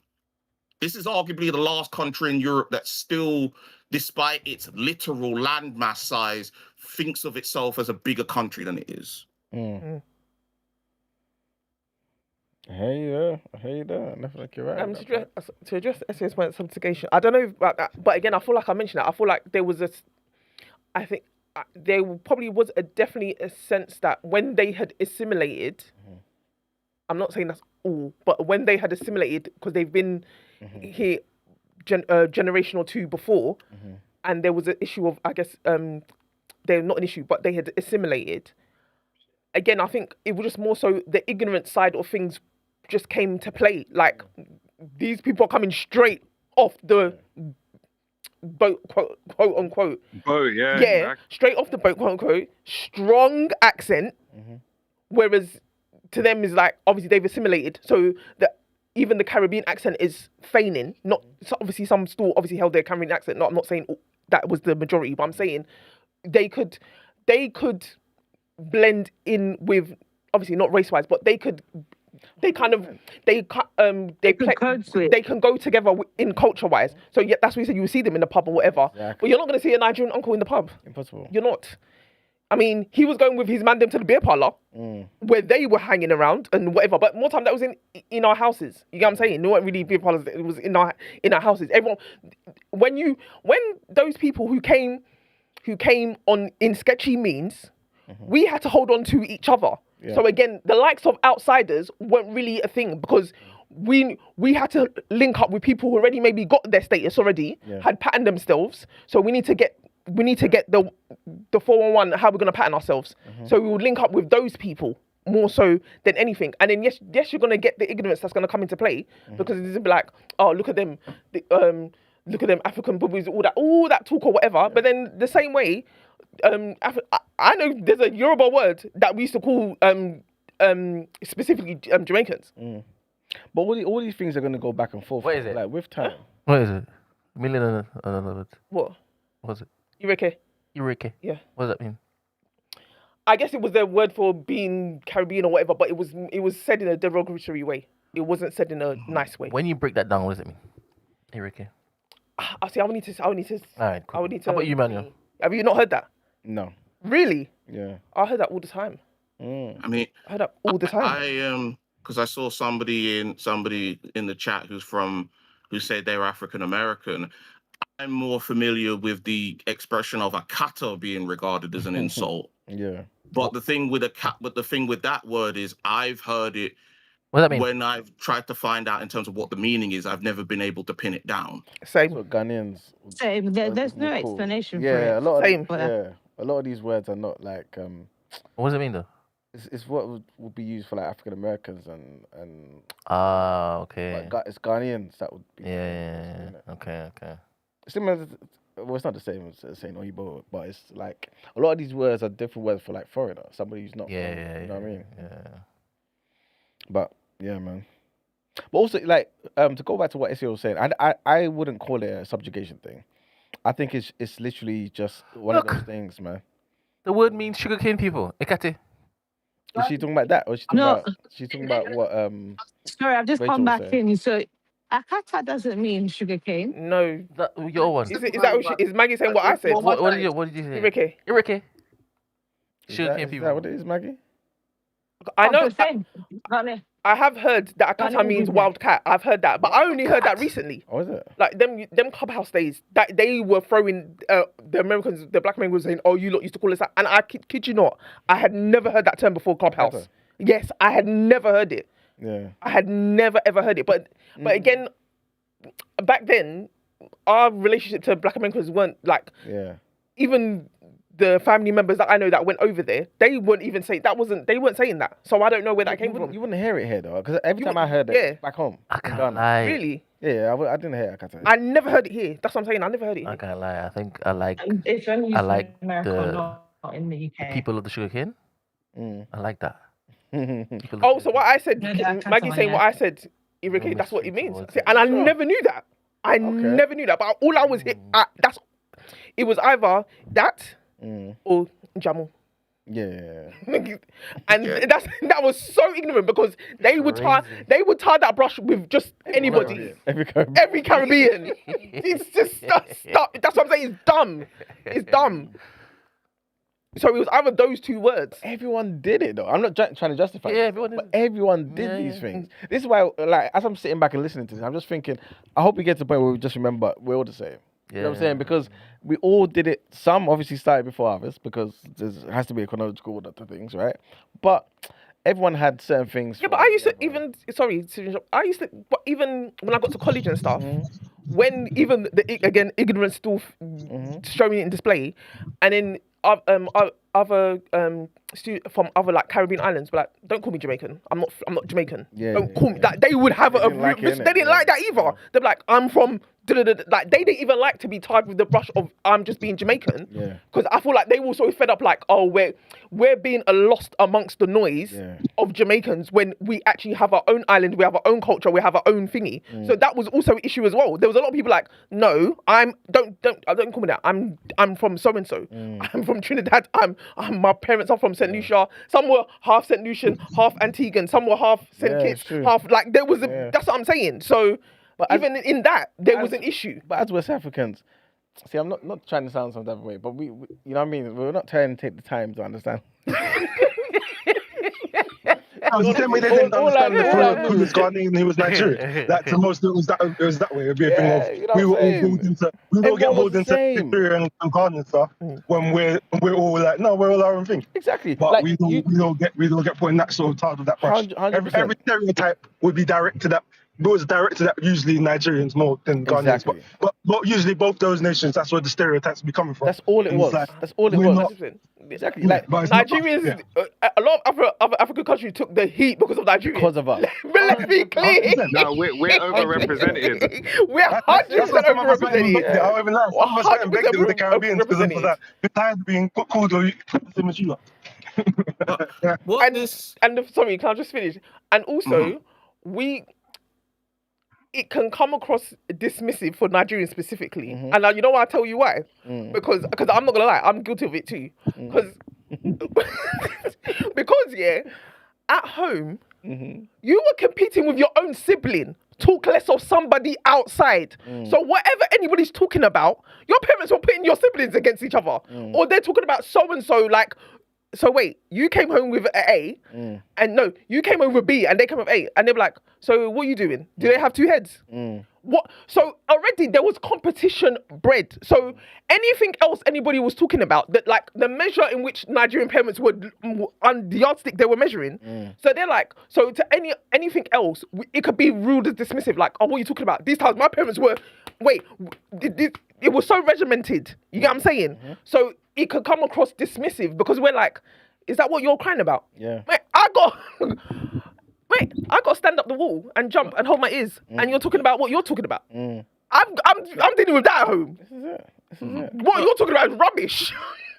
Yeah. I think for me, what this conversation really just goes to show and highlight in the we covered it is blackness, as far as how I see it, is an umbrella, and there are many different facets and different groups under that umbrella for various, various differences, whether it be in terms of individual or personal or in terms of class, etc., etc. And the thing is, there's a lot of people out there, because that's why I always get annoyed when I hear people say, oh, we need more unity, we need more unity. They don't want unity. What they want is unanimity, where everybody is marching in lockstep and they're all on the same page completely. And that will never happen. And it's not because of the history to do with the transatlantic slave trade or anything. It's because we are people. We are not bees. We are not sheep, right? And those differences should be regarded as a strength rather than a weakness. Because let's also be honest, there are even certain people like myself who are neurodiverse, where there's sort of issues regarding people who don't sort of neatly fit into these ideas of what some people perceive as blackness, like as if they're the ones to make a full judgment of it. At the end of the day, as a man who I listened to once said, black is beautiful, but it ain't super glue. And in regards to whether they have disabilities or in terms of sexualities and whatever, those people have a lot to inform and have a lot to share and have done in terms of blackness and in terms of understanding the broadness of ourselves than if we try and keep shunting them out, because they've been there, they've been at the forefront of things. The people who keep trying to resist them, saying that, oh, this is a white Westerner thing, the irony is they're using the same language as those people and they're being funded by very wealthy white American evangelicals to put this stuff across, right? And when really, if you go back, there's a history of like, oh, actually, certain things we were doing before then, and we had a different interpretation to these things that didn't demonize people. But I think I've said what I've had, as much as I've had to say.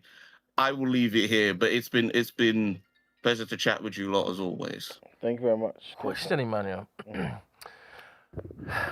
Is there anything wrong with Jamaicans saying, I am Jamaican, I am not African? Yeah. Why I'm saying that is I look at Nigeria and Nigerians or Yoruba people. Come on. You would say, I am Yoruba. 100%. To the core. To the core. Because along with that particular statement come culture, influence, right? Values. Yep. And Jamaicans, do you know how much they've actually loads, man, put into this particular Black British experience of ours? Even Britain. Even forget Britain. Just them as Jamaicans and contributing to the Pan-African movement. 100%. You know what I mean? So isn't it like how, African Americans say, look, I'm African American. It's important to basically make that delineation because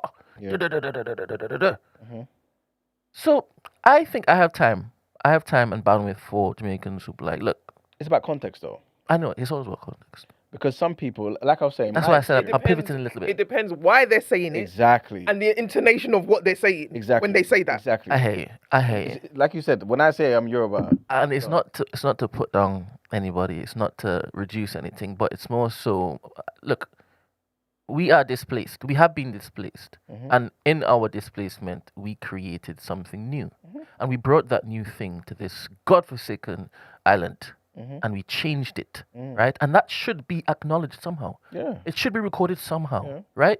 It shouldn't just be placed at the feet of wherever it is that we got taken from, because we are now a new people. Yes, sir. Do you think that is fair? It's 100% fair. But again, it depends on the person who's saying it and how it's been said. Because a lot of the time when people were saying it, like I was speaking about my experience, it was to make clear that I'm not one of you guys because you guys are inferior. That's what it is. I just moved away from it. No, but I'm just that's the only point I'm trying to make. But again, the context is key. I think if somebody's saying, "Yeah, I'm Jamaican," and kind of wants to leave it there, it's fine. But I think it depends on the person and what they're saying it for. Because it's similar to when I say certain things as well. So, Would you give such time to give context if somebody asks you where you're from and you say Yoruba land? What do you mean? Would you, the same thing that I'm talking about, I parallel it to Yoruba people, right? Because whenever you all go wherever, set up wherever, people just see you as Africans, or they might just see you as Nigerians. Yeah. And your people would say, I am Yoruba. Yeah. Why is that important? Because that's exactly what we are. Everything else was made up. You know what I'm saying? And so we operate, yes, in this made up constructs because we have to. You've got a passport, Nigeria, bloody passport, and things of that nature. But there's no Yoruba passport. And the reality is, I never asked to be a Nigerian. Do you know what I'm saying? I was forced alongside other people, big them up every single time. But there's some people, whatever, like, this wasn't ours. Do you know what I'm saying? And when I say, oh, I'm Yoruba, I am aware that I'm saying it to some degree with a slight against Nigeria. Because Nigeria is operating like a useless state sometimes. So I'm aware of the negativity. Oh, so you're saying this time the context is intended? Oh, the negative. Of course. Of course. That's what I'm saying to you. Let's make it clear. Yes. Demarcation. 100%. I ain't pussyfooting around this. At all. You know what I'm saying? So if somebody say, oh yeah, I'm Trinidad or I'm Jamaican, I'm not African though. That speaks to something else. That's like, wait a minute, what's wrong with you? You have a problem with that? Yeah, because but when it is that you say could be false equivalency, but I'm here for that.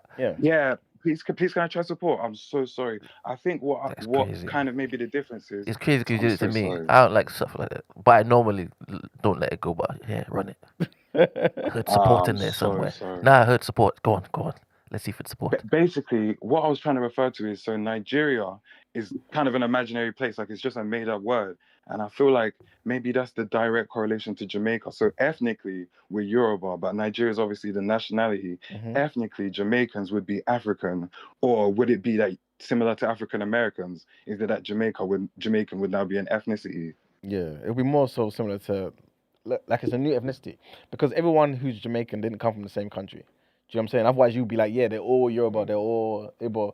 It's a mix of bare different West African ethnicities. The mix of indigenous people already that were there. Exactly. So when you're adding that to the it's a new yeah, man. So we more so mix with indigenous as opposed to Jamaicans and white people. We as in Trinidadians.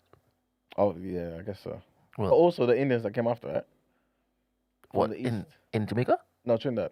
Oh, that's what I'm saying. We're the mixers. No, but you said indigenous, isn't it? They're not indigenous. Who? The East Indians. In Jamaica? In Trinidad. They were there before us. But they're not indigenous though, are they? Arawaks. Who? Arawaks. In Trinidad. Yeah, but so the Indian people there, are they not from East India? I'm talking about the Arawaks. Okay, cool. He's talking about actual indigenous. Yeah, those ones. I thought when you said indigenous, you meant those who were there before. Yeah, that's what I meant. Who was there before in Jamaica? No, that's what I was saying. Arawaks. Yeah, that's no, but my understanding of the Indians in Trinidad today, that black folk mixed with today, are not there. You know what I'm saying? They're East Indians. You find them in. Brent, is there one island when he exhales, when Brent exhales again, I want to check that. Go. No, that's good. No, I was gonna say. So, what? So, do you think Trinidad is like, of all the islands, that's deemed the most mix up, or do you think, or is there other islands that are deemed more mix up than Trinidad? Nah, Trinidad has it, man. Really? Trinidad has it, man. Really? What? You got Creole. Recently, you have bare South Americans coming over now, obviously bringing their drugs and stuff. Dude. I'm reporting. You have a journalist here. I'm just reporting. Allegedly. There's no alleged. There's no alleged. There's no alleged. Oh man. There's none. We're a mixy sub island in the Caribbean, man. Tell me another one greater. Tell me another one greater. We've got the trophy. Out of many, one. You would say you rival them in the mix-up. No, but that's different. What that means is that we'll call all of you all Jamaican, right? And we let you all come live here and this and that. But the mixing thing, okay. Trinidad. Okay. Trinidad, someone challenge me. We've got it. We've got this trophy. And we're sugarcane people too. Yeah, but we're one of the richest. One of the richest islands in the Caribbean. Big up, man. 100%. We contribute sugarcane. Come on.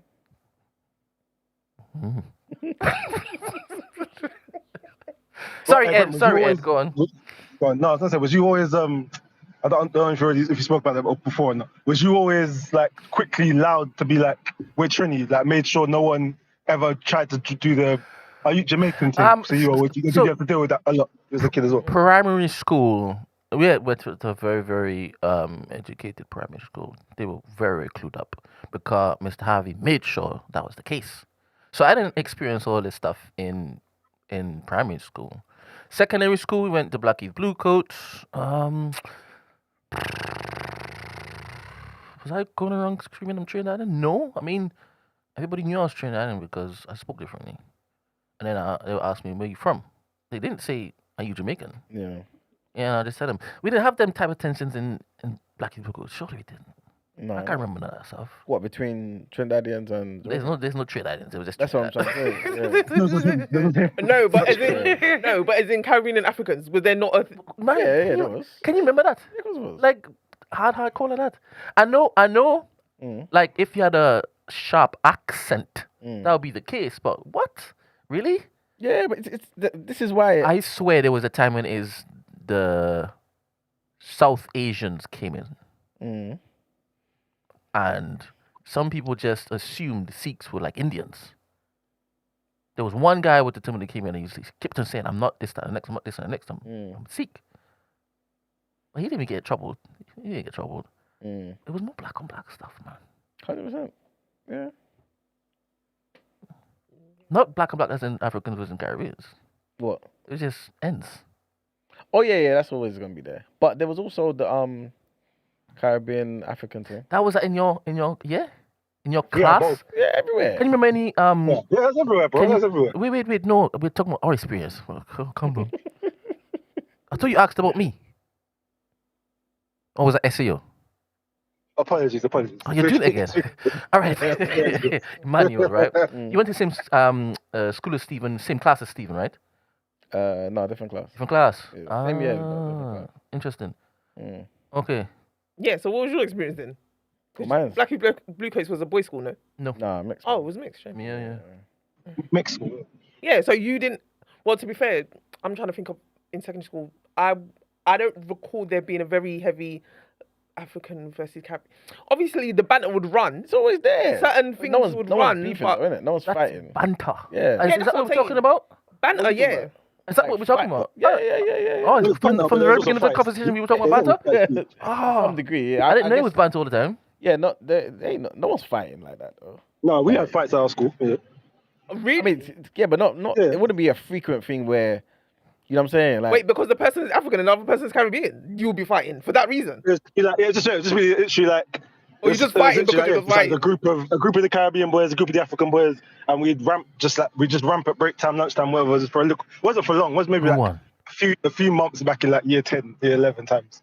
But yeah, but that was definitely a thing with us where just like we just be ramping. But that's just like, what is that? Just like boys just being boys sort of thing? Because remember, bare these guys, we're from the same area. You're friends. They were in the same motherfucking cruise, man. More time it wasn't, but yeah, there was definitely some times where people who had specific issues with each other would get into those ramps just specifically so they could stop getting into each other and whatnot. But yeah. I specifically remembered the dark-skinned black boys insults more than what we're talking about now. Oh yeah, what Blick and all them things? Yeah. 100%. That was a thing, yeah. Yeah, that was definitely a thing. 100%. Yeah, and then What about the Douglas Fox, though? came Was in, it- and all the girls went for the Douglas, and then the dark-skinned black boys weren't enough. Yeah. I mean, that's what I remember. Yeah, 100%, man. Genuine and them things. Well, to be honest, in college, more so I remember in college, the girls liked the mixies. They did. I also remember in college now, graduated from secondary school, anytime there needed to be passer with the Kosovans, it's the Jamaicans that came through. It's the Jamaicans that came through. That's what they called. Yeah. I remember it was one boy, this guy who taught me how to say boom. I stole it. I didn't tell people teach me. I just heard it. I liked it. So I adopted it, right? And he was the waviest, styliest fella ever. Everything he did was just, what? Cool. I never wanted to speak like him, though. But Yeah, stole his greeting. He would ask for him, boom. I'm like, whoa, that's progressive. So I do it till this day. Yeah. Till this day. No. I've stolen from Jamaica. In college, the African versus Caribbean would run. So there would be literally a time, break time, everybody gather at a certain spot, and it was running.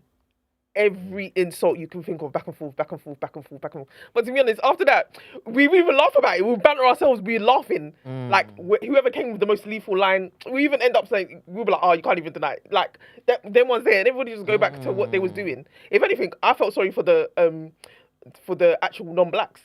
The non-blacks in our college. They were left out, innit? Yeah, because they were the side. They must have been thinking, right, why did I end up in this college? Because they were the minority. They were actually the minority. Black was running that college. So much why I actually loved that college, man. Yeah, Great times. them Albanians were. That's the king boy. Them Shout out to Albanians were just crude. Anything popped off after school, after college, sorry, you see them at the front, you just go somewhere else. You don't go through the front anymore. Because anyone that is collected, you would just, that person they came for. You just had to be black. Yeah. And the only ones brave enough to match them was what they called the yard man back in the day. And they didn't go to the college. They came from places. And you always know when they were, because they were ba ba ba ba ba ba ba ba ba ba ba. All you hear was ba ba ba ba ba ba ba ba, and then tall, lanky guys would just get out, da da da da, and they're on it. They were active, no timid. Nah, that's when it is that you have to large up the Jamaicans, man. You have to large them up. Oh, yeah. Brave. Every single time. Brave lions, man. No. Warriors. Yeah. And they could shell it down in the, I was going to say bedroom, but it's a kitchen. Kitchen, bro. Come on. We have to have a Jamaican appreciation month, you know. They knew how to set pace. Yeah. They knew how to set pace, boy. We need to get some Jamaicans in and tell them to bring food and all sorts, man. That's what I'm saying. I find it funny because certain times I would view an auntie on the bus, and whether it was an African auntie or Nigerian or from Jamaica, and to me, I'll just be looking at. You know, you were just looking from, and you would assess that. I'm sorry, they were so similar. Yeah. The only difference was one had an African accent, one had literally, but just even when they're talking on the phone, the intonation, everything. I was just like, we're beefing each other at this point. Oh, I love how they have rebellion in their blood, man. They have rebellion in their blood. They love freedom, and they'll fight and die for it. 100%. And that's the similarity with Africans, man. There's certain parts. Yeah, that's what I'm doing right now. Yeah. But this is why I guess the whole conversation was kind of sad, because I really, again, obviously, I'm an African man, and similar to Gina, so I understood her perspective immediately. You see what I'm saying? And I, from my perspective, didn't think it was worth all the uproar at all. No, it wasn't. You see what I'm saying? No, it wasn't. But again, if you're making a generalization like that, and you know you're not like that, and you're a Caribbean person, you might feel a way like, wait a minute, what are you talking about? You know what I'm saying? So I understand also, but I just thought the whole thing there was no malice there. Do you get what I'm saying? She's a comedian. That's what I think. And anyway. again, it was, you know what I'm saying? they're doing what pods do. They're clipping up things. And again, because I think that conversation came about because of the previous conversations they had with previous guests on the pod, what's it, David, whatever, David or whatever, and just again, because they always bring up, because Godfrey, who was born in America, I can't remember if he's co-host also as well, and that whole divide between Africans from the continent. Kids who bullied me were. Sorry, Christy. And just Black Americans. So it was the off the back of that, because I guess they were asking, oh, what do you feel about this whole Black American African thing? And she was just like, well, in we got it in Britain. Like that's how it came about. So it wasn't even a thing of she was specifically talking about, oh, it was just, it came off the back of that. Literally 1 minute or something. But yeah. But Maggie, big up Maggie. Maggie sent this in as well. She said, he basically said the same shit. This guy gets on my nerves. Even looking at him irritates me. Let's see what he says.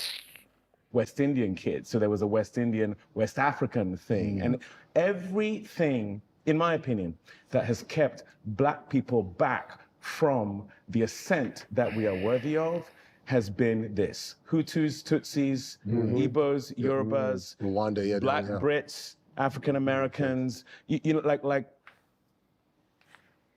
ultimately for me, we all want the same thing. Period. We all want to be front and center of our own lives, afforded the opportunity to scale and not fail. Ooh, right and, on. And if we link arms like Jewish people do, like Chinese people do, hell yeah. like if we do that It's a rather than fixating on the fact that, yeah, we have a smaller piece of the pie, we do. And as a result, when a Black Brit gets that role, what we're talking about is not acting. We're not talking about the art of acting. We're talking about scarcity. We're talking about the fact that there's not much pie. So when someone gets it, it's like, you're now taking a piece that makes me feel like I can't access that piece. Yeah. Because you don't have that with white British actors in the Hollywood constellation, because the pie is vast. So do you think like when Juski goes out there and he does that whole skit that's gone viral, it's funny. Yeah. Where he's British. She couldn't find a short clip, but it's basically at the beginning. So yeah, we've heard it. But yeah, man. So it's not just. It was there, man. But again, I think it's also important just to remember the ages that we were as well. Innit? Like we were kids, man. You know what I'm saying? Like even my daughter, right now, her friend's Jamaican, innit? And she would say certain things that her friend would say, but you lot are 6. You know what I'm saying? And what did she do? What did she do? Just basically not crazy things, but basically making that difference between I'm not you, basically. Similar things that I was saying earlier, innit? Like I'm Jamaican, or like there's a difference, and you guys are. But again, it's just little girls talking. But her parents are not me. So I've given my daughter the education to see all black people and understand certain things, you know what I'm saying? So if it's going to be different, she's going to come back and tell me, but Daddy, you know what I mean? Like when I said this to it's, yeah, don't worry, like she just doesn't know. Question. So I was going to say that... my son is like the whites. You know this whole World Cup thing? His dad has kept on saying, you know you can't go and say that outside. I said, stop saying that. I said, we don't, because I kept on going, we don't support them, we don't support England. And I think we were talking about Argentina. I said, you know, that's a racist country. And then I was just like, Messi, I threw Messi in there. Then Dad was like, we don't know he's racist. It's just you can't go and say that outside. So to me, it's more about the non-blacks. It's about the non-blacks. I don't care. To me, it's about the non-blacks. All that you are talking about, I don't. You don't affiliate.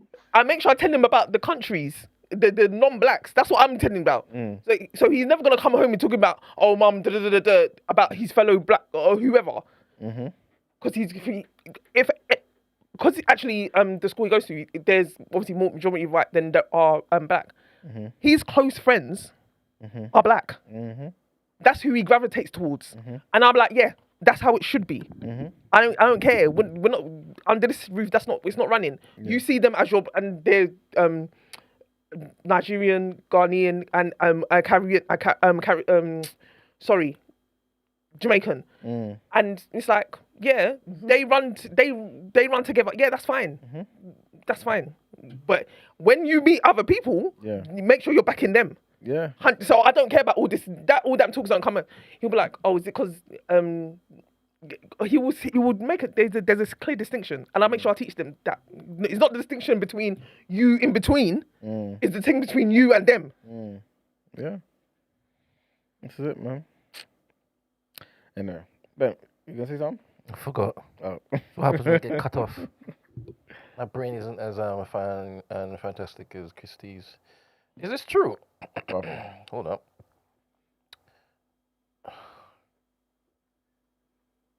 No, absolutely not. Is that the word that she was using? No. Would you let her use that word? No. Why? Because we don't speak this way. Who's we? My family. But it's a black British that's fantastic phrase at this point, right? That's beautiful. And she's black British, isn't it? Yeah, she is. I think I reminded myself. So I was about to say, it's all washed out.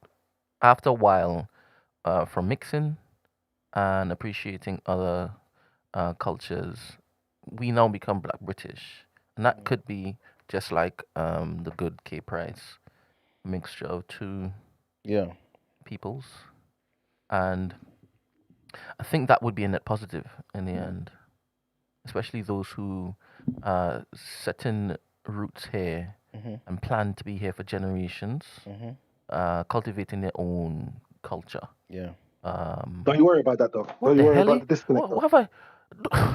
Who's that? I don't It's Ed. Oh, sorry. I was just You're not sorry. You're not sorry. Because we don't even have this agreement. We don't have this agreement.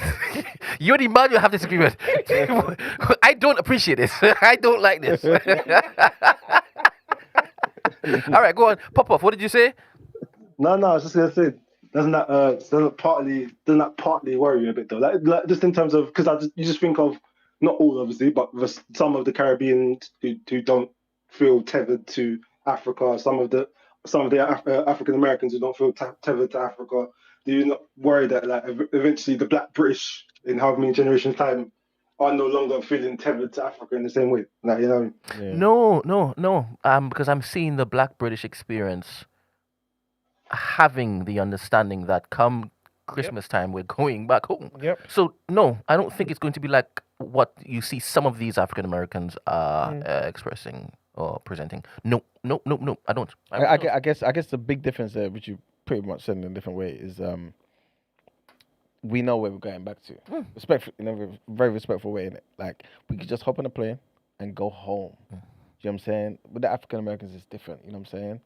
So and here is very rep where you're from. Yeah. That's very at the forefront. Yeah. Of wherever. And that's a good point though. That's a good point. I do think there is more of us wanting to connect with back home and learn languages and do certain things. But again, I think what Ed is saying is something that we have to be mindful of. It has to be intentional. Because if not, in a generation, it's going to be done. We'll be done out here. 100%. 100%. Exactly. That's my Will be a new you something. get a few mixes and then suddenly I even forgot about the mixes. Add that one too, and then everyone will start talking about what is Black British again. Yeah, you know what I'm saying. When you say mixes, What do you mean? Because yeah, are you talking about interracial or you're talking about? Because I feel like that's everything. Not specific. I'm saying like culturally. Like, because I feel like the intermarriaging. I'm saying everything mixing. So we're race, we're race, be it countries, be it cultures, whatever. I'm saying in general the mixing changes, you know what I mean? Because then suddenly, you know, X, Y, Z, let's just say that our great grandkids have got, you know, all these different mixes of different Caribbean nations and African nations and whatever else in between. And you're like, oh, and then do they feel tied to the one, would they still feel tied to the one place because they've just become this big melting pot of what is Black British culture now? Of that time, whatever Black British culture looks like at that time. You know what I'm saying?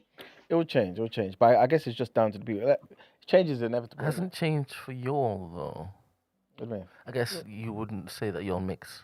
We're first generation as well, isn't it? Yeah. So that direct thing there to say, we have the direct only bring back your own is still there. In 2 generations' time, our grandkids are not going to be saying, I only want you to marry a Yoruba person. It's just going to be clear as day, as long as they're Black. And even then, that blackness will be expansive. You know what I'm saying? Exactly. So it's gonna be everything. It's gonna be different, man. I just believe, I feel even before, what predated Yoruba, it was just a group of people deciding that wherever it is that they put up their tent, that's what it is they would call home. 100%. Even if it is you traveled afar, 100%. it will still be. So I don't see it as partitions like that. Africa is wherever it is that you now look to build your home, even if it's away from Africa, surely. Agreed, but it will be. It's basically there'll be a substitution though. So the thing that we know as Yoruba, the thing that we know as Ashanti, that won't be the same concentration won't be abroad, and that's what we're talking about. So basically, it's just accepting that the new thing is the new thing. We're happy with this, but just understand it's not going to be the same as. You know what I'm saying? It's not going to be the same. Yeah, I don't think anything would be when you evolve, when you migrate. It just won't be. But that doesn't need to be seen as a negative. But that's what I'm saying. Or lessening. But that's what I'm saying. It's just a difference. 100%. Because like Christy said yesterday. Was it yesterday? 2 days ago? Jerk chicken and jollof rice. It works. You know what I'm saying? But understand that now, with time, the chicken we use will stop being used. Do you know what I'm saying? Because You've stopped eating chicken. I agreed. You've created this is a graver sin than you talking about a little fusion. No, but no, all of those things will occur though. Do you know what I'm saying? Like, you people eat roti and all them type of things there. You know what I'm saying? Like, if we start incorporating roti into our dishes now, the thing is, you more and more change. You know what I'm saying? You will go to different African nations and you'll see a form of flatbread. What are you talking about? Yeah, but roti is not just the same thing, innit? You want to talk about the levels? Because I would compare the our flatbread to back home flatbread. I guarantee you, each and every time you're like, ooh, the texture just melts in your mouth. Yeah, but let me just substitute this particular flatbread with this, and let me just close my eyes. Let me just close my eyes. I mean, I think the recipes though, we're not even holding on to that. Just even in culturally within us. So I don't know. The recipes are dying. I can't lie, because I feel like it's getting very watered down. It's getting. It's fast becoming like how the Chinese have basically become. Well, it's wonderful to have us talk about the recipes changing, but there's certain practices that we have all too been willing to embrace, being left in the past, as opposed to bringing it into the future with us. You understand? So we pick and choose how it is that we want to sculpt our continued culture. But as we move, that picking and choosing, there's a dilution. What I just mentioned, the fact that you've dropped out the stuff that's diluting, but it's a positive diluting. Yeah, I guess so. For me, but remember, it's only one person. Out of how many minutes? No one gives that matter. You know positive diluting, yeah. You know what I'm saying? So you know, maybe no one cares. But if everything changes now, the things that the easiest example is just to look at our belief systems. Thing is, all this stuff I can't really get too invested in, because remember I told you I am a Christian first before I'm a black man. There you go. So I would always stop a particular way. I can never get drawn into that point where it is I'm now fighting for something to be kept, even though I'm saying it can go because I Lord and Savior is my priority. Exactly. But that's how I'm just saying more and more of that changes. Yeah. So for example, if you're somebody who's forget against, but maybe just not, your preference is not interracial dating or marriage and stuff, right? All it takes is cool. I've never lips to white woman before. So what does it feel like, Emmanuel? All I'm trying to say to you is it moves from, I'm taking away from Ifa, and then I become a Christian, for example.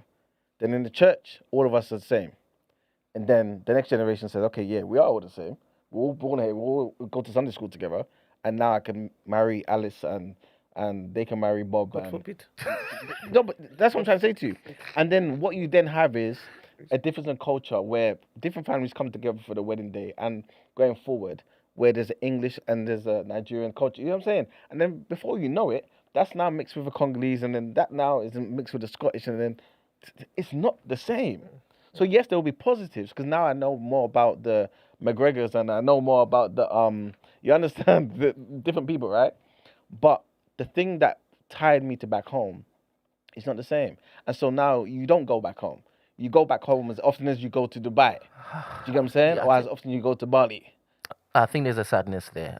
Just hearing it, right? There's a sadness because if something is ingrained in your DNA, and sometimes you cannot explain it, it's just a feeling. Yeah. It's just a spiritual experience.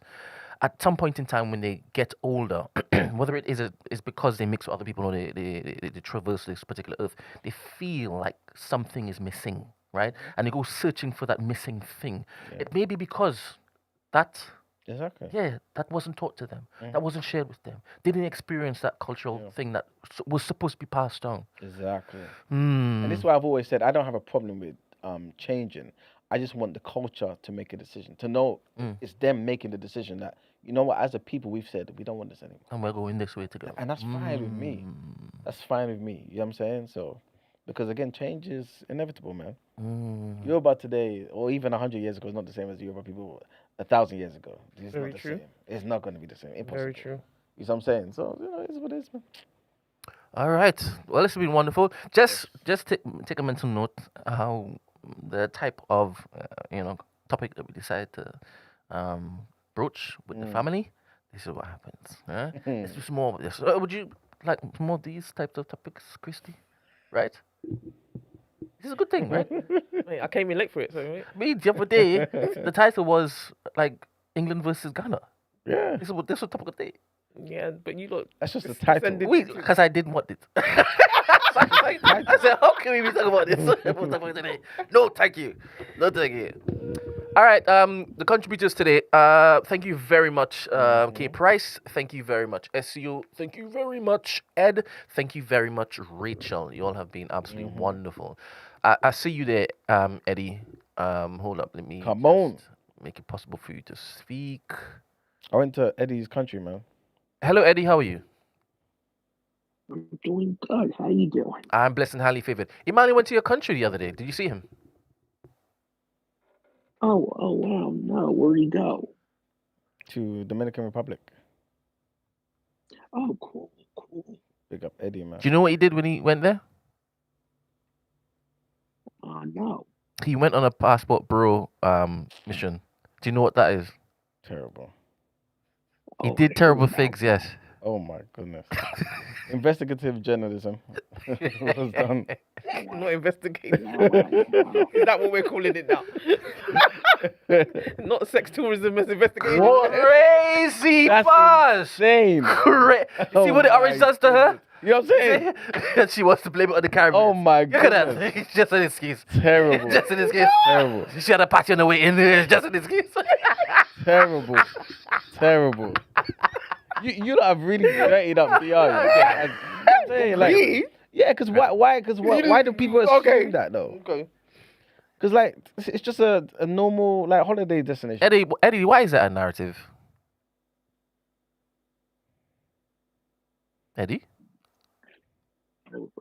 Are you talking about the passport?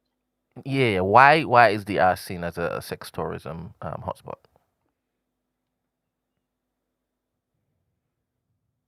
You normally have so much to say, bro. He's tired. Oh yeah. Yeah, for real, man. Look at the time, man. We kept him up for very long, man. Has to do with finding, I guess, what a certain type of woman there. Yeah, it's not good, man. Look, someone said just like Thailand, also just like Gambia as well. Yep. Like all of these connotations are put on spoiling these countries, man. Unfortunately. And they got bare culture, man. Look at Thailand. Baby, everyone goes to Thailand. And Kenya. Kenya. Yeah, Greek told me about that. I feel like Thailand. You're going. Yeah. You're going there. You're going for something. Serious? There's a sector that you're going for there. Oh, lady boy. Yeah, but That's the sector that you're going for there. That's crazy, though. Them white men, they love that. That's their fetish. No, them white men, that's what they want. That's why they go there. They want that. All that debauchery. That's all the Epstein files and them, man. That's what they like to go there for. But Thailand has so much culture, like so much. You know what I'm saying, for hundreds of years. Imagine you want to go to Thailand and people start saying you like lady boys. Like what? I can't even go.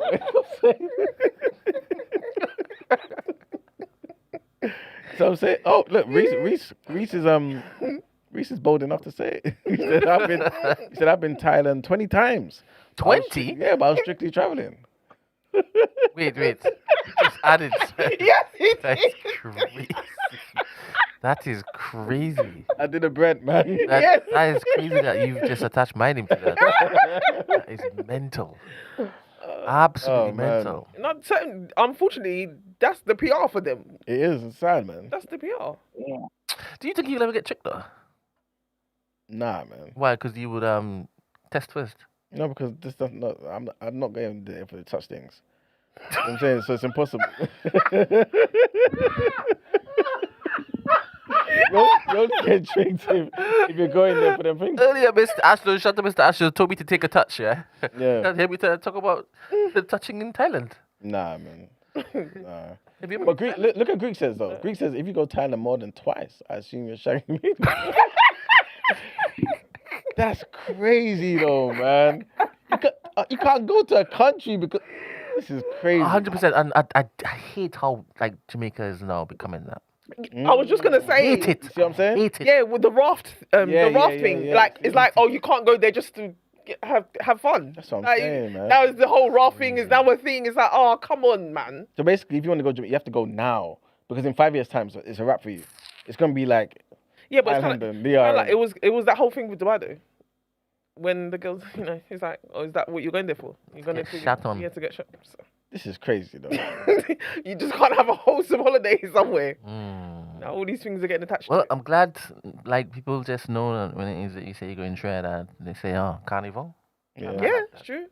I like that. That's a good thing to be fair. I like that. But anyway, we're going to be having a Celebrate Jamaica month. We need to decide when we're going to be doing it. Because I'm going to go all out.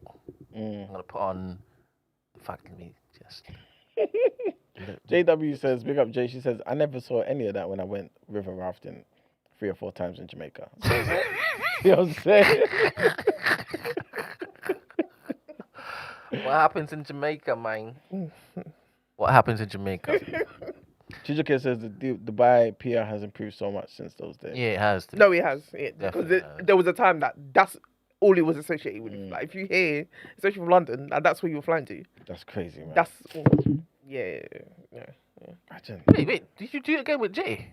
With river rafting? Yeah, I did still. Oh my goodness, you just doing it like. Is that why I sound like? Is that why I sound like? Yeah. Because I didn't even check. I didn't even check. No, just assumed and I laughed. Yes. Oh, you see what he's doing to you guys? I did a Brent. This is crazy. That's not how you use me. That's not how I'm to be used. That's not how I'm to be used at all. I will not sign up for that. No, but definitely my in the years to come, God willing, I'm able to visit all like the Caribbean islands, African countries. I've done all this, going to Europe all the time and all that, whatever. I can't lie to you. I could care less about Asia. I could care less about them. I could care less. I want to explore more of Africa, more of the Caribbean islands, where again my people are not. Yeah. I know there's obviously other mixtures, but I'm more interested in. But see, that's another thing though with Trinidad though. Like, what do you get when you go Trinidad, Brent? I get a lot of stuff. Yeah, but you get mangoes. No, you know what I mean. Like, what people are gonna greet me at the airport? What people? Yeah. What people? You sure? No. It depends. It depends who's in government. And right now, you know who's in government. Yeah. You know what I said? You something. All the civil servants will reflect who's in government. You understand? Yeah. I can't even roll there. Bro. So. I'm not going. So you touch down? What did you say? I'm gonna. That's why I can't even roll there. As soon as you touch down, you're hearing me, but you ain't seeing me. Not seeing you at all. That's crazy. But I can guarantee you, them. What? What'd you say? What? Is that Wednesday? What? What did you say? Nobody's in the street. No accountability. I didn't even hear it. Black British woman. In the stream. You know about kept me here too long. I need to leave. The thing is, because I'm tuned into that frequency, I didn't need to leave. See, I know Brent will hear it. I totally missed it, man. Idiot. No, we need to end the stream. We need to end the stream. People, it's been great. It's been great. Man. Oh. All right. Do we have any last headlines, please? Not really. Sorry. Some football. There's some football. All right. So it's not proper headlines. Yeah. Oh, yeah, headlines now. All right. Cool. So make sure. I don't know what's happening tomorrow regarding the England game. I'm sure that's why just Woody just called me just now. But anyway, thank you very much for everybody tuning in today. Thank you for contributing. Monday now, seen as I'm going to read the results of the poll. I'm going to end it now. We have 106 people who voted. And 21% say no. We should not be going to the courthouse. I forgot about that, you know. And 79% people say yes. We should be at Snaresbrook Crown Court. Bright and early and looking to support Emmanuel's friend. And for the rest of us, we are there on journalistic. Yeah. responsibilities. Mr. Ashlows, do you want to come as well, man? Obviously, for our French audience. Come on. You can translate in that. Come on. Londres. Londres. Cots. Less on Mr. Ashlows, please. We've already done enough. No. On his good name. Less on that. So we will not be here on Monday. Yeah, man. We will not be here. I didn't know the context of the poll. Did you vote? Yeah. Did you blind vote? Guys, they want to be in the courtroom. They? Or Mike. They? You want to be in the courtroom, innit? We. You lot want to be in the Oh, so you're not going to be there? No. Bunking. What? You're not coming? Truancy. Oh, man. That is crazy. Have you ever been to court? Yeah, I have. Oh, serious? Yeah. What for? It always got disqualified. Oh, serious? Yes, I had to plead my case. Disqualified for what? Country. No, that's not what she meant. That's not... Oh, serious? Yeah. Oh, wait, tracks. Things are making sense now. Wow. Yeah. Sorry, you won. Yeah, I did. Come on. Thank Jehovah. Represent yourself. Yeah. Big up Jehovah and that. Mate, my mom's prayers worked, boy. Crazy how you're saying it wasn't yours. Hold them back home. She sent them back home. To pray. Yeah, she sent them. All right, then. The effective one back home. This is what she said. That's exactly what she said. You can paraphrase. That's exactly what she In said. certain places, not in the church building, outside. That's exactly what she said. Down the road. Right. That means there was a high wickedness. No, not wickedness. It's just High wickedness that they were looking to intercede for. 100%. Yeah, because the enemies were trying to work against me. There wasn't enemies. They were. You were the 100. enemies. No. The enemies were in this room right now. Are you alright? Where you? What did you nearly knock over? Huh? Who did you run over? I didn't know. It wasn't Disqualified that. for what? Huh? Were you drinking? No. What were you doing? I don't even drink. What happened then? Nothing happened. Mate, you know the points just be accumulating. You don't realise you got the points. You were getting ugly in the car. What? Are you insane? Did I say that right? Did I say it right? Look at it. Well, you need to let us know. That's not nice. Wait, in the car is wrong. Are you sick? Back seeing all that. It's not Are you right. crazy? It's not right. He's Brent, just to added be- stuff. He slipped that in there. He slipped it. Look at it. Crazy. Look at it. Remember we had the sugar cane people? The people of the sugar cane. Okay, look at you. Sweet long stock. Oh my god.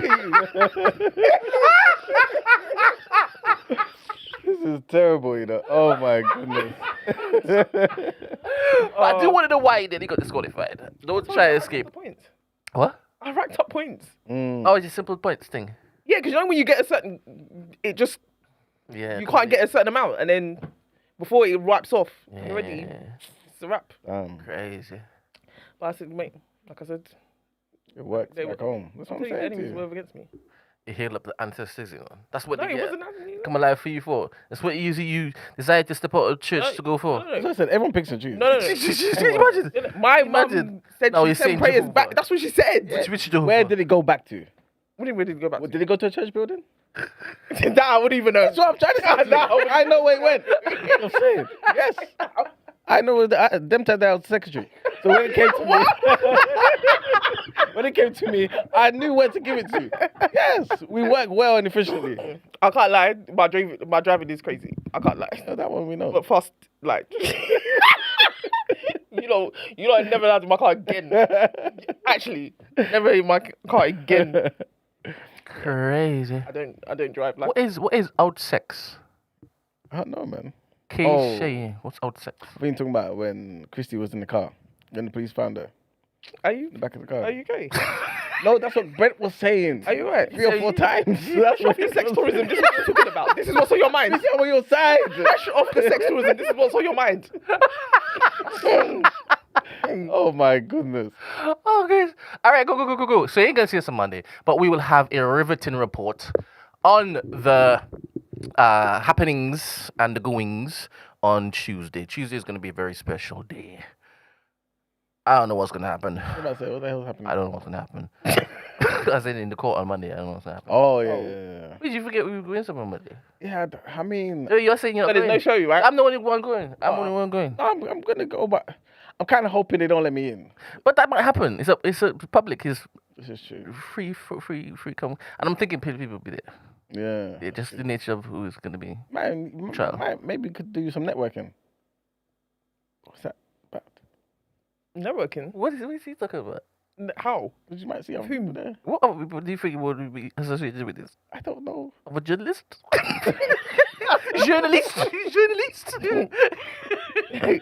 This is terrible, man. This is terrible. Should have listened to Chrissy when she said, log off the screen.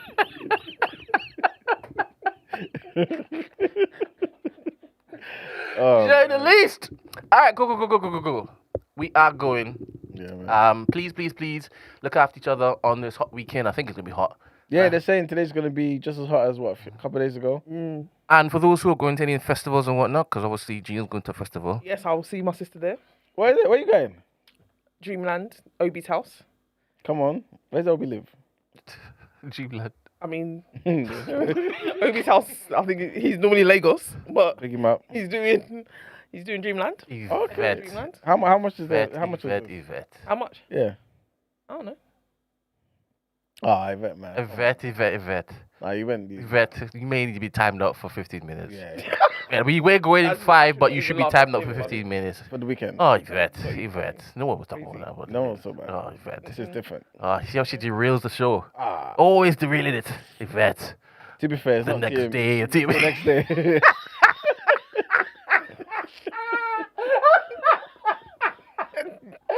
Look, cut the stream because I don't understand. Cut the stream. Oh my days. God. Please.